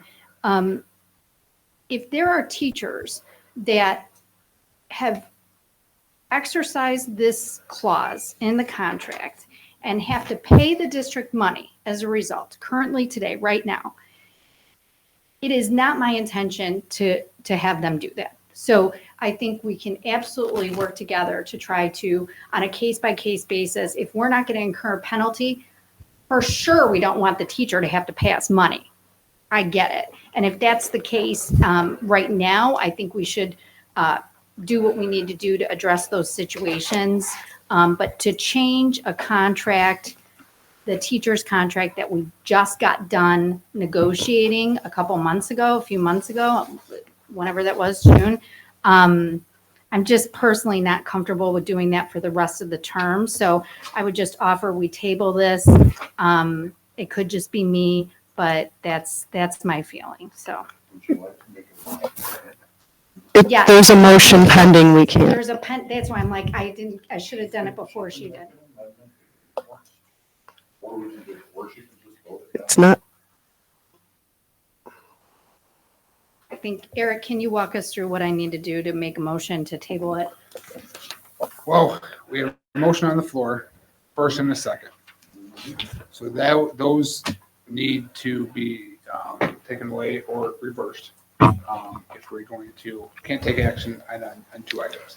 So that's the route we want to go, then I believe, correct me if I'm wrong, that we have to get rid of that. I am, yep, call a vote. Yeah. Okay. All right, we're just, all right, so it's most, okay. I want to address the pending question or concern, though. I think the language, and it has come straight from our attorney, that this language does no harm to the district. It is clear in the language that before moving forward with, if this exercise, or if this option is exercised, there is an understanding that there is no penalty. So there were two prongs that had to be met, and our attorney has assured us that there is no impact to the district. I trust that opinion, and everybody is clear on the intent that we don't want to put future liability to the district. So I'm comfortable as it is written. Sorry, Eric, go ahead. Any other discussion? I didn't hear the attorney's advice, so, and I'm sure I wasn't here last month, so I may have not be in the same place on this topic. But it does help that that's what John Foster said, so I believe you. My concern is just like, if it's to change a contract after we just got done negotiating, I have full faith in Mark Cohen in that negotiations. And, I'm willing to absolutely not have teachers. The goal is not to have teachers pay us money, for sure. But to change that contract for the entire term, when we're in this interim situation, I at least think we should table it and leave it to Bob to figure out. Call the question. Okay, I think we're ready for a vote. I feel like we're ready for, all right, let's call a vote. Mr. Bush? Yes. Mrs. McMillan? Mrs. Ost? Yes. Mrs. Tunney? Yes. Mrs. Zelinski? Yes. Mr. Andreessen? Yes. Mrs. Briscoe? Yes. Okay, motion passed. All right, for the second time, items for the March 19th, 2025 agenda. I was just practicing. So I got it right. Oh, it's going to be a quick meeting, all right. I'll have information item about secure cameras. Cameras. I'll have my action item for that Vision 2030. Vision 2030. Dr. Shaw always got stuff. I shared my information items. That'll be action items next month. The summer helpers, student lunch fees, maintenance staff, salary recommendations package, and the bus barn fire. We should also be bringing the contracts for the contractors for the roof restoration. Is that all? Yeah. Okay. Next steps follow-up. I don't think we have any follow-up. Nope. Okay, for the good of Mokena. I got two. Ooh, I have two. So, Competition. we're all about here helping kids succeed not only here, but in high school, but also in college. So listen up, because I had 2 scholarships we're sharing tonight, ladies and gentlemen. One of them is mine.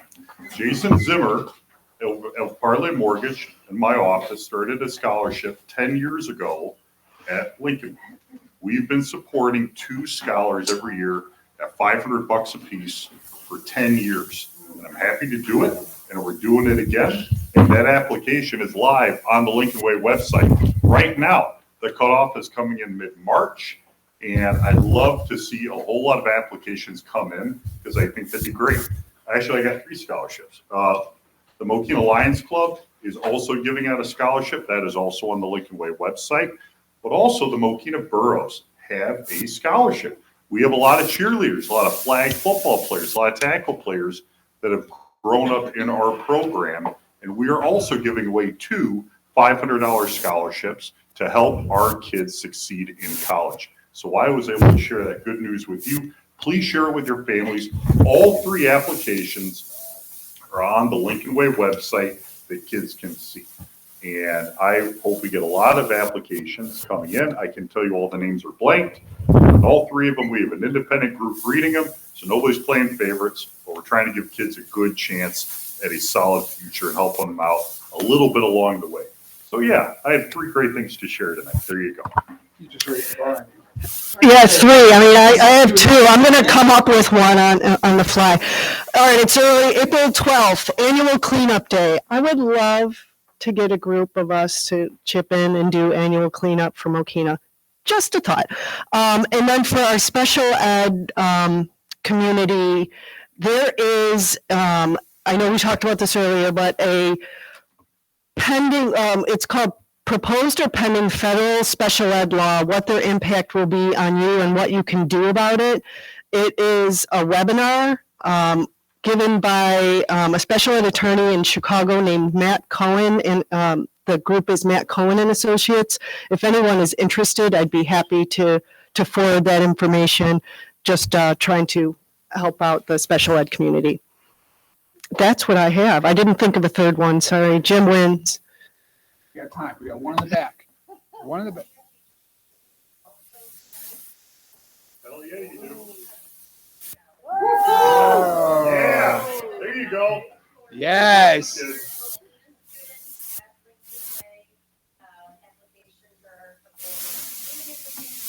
Yeah, they're all on the Lincoln Way website. Yes.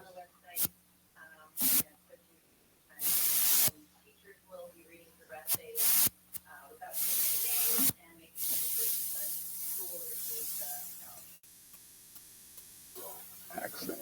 Do they have to be former Mokena students? Okay. All right. Thank you. Look at that. 3-2. Raising the bar. Anyone got 5? Anyone got 5? Anyone? Yeah. All right. Okay. Hang on a second. What's that? Whoa. No, not really. No, we're not adjourned. Sorry. I gotta get my too many papers here. I move that the Board of Education adjourn to closed session for purposes of personnel and collective negotiating. Second by Lisa. Any discussion? Okay, let's call the vote. Mrs. McMillan? Mrs. Ost? Mrs. Tunney? Yes. Mrs. Zelinski? Mr. Andreessen? Yes. Mrs. Briscoe? Yes. Mr. Bush? Yes. Thank you. Yes, 10 minutes.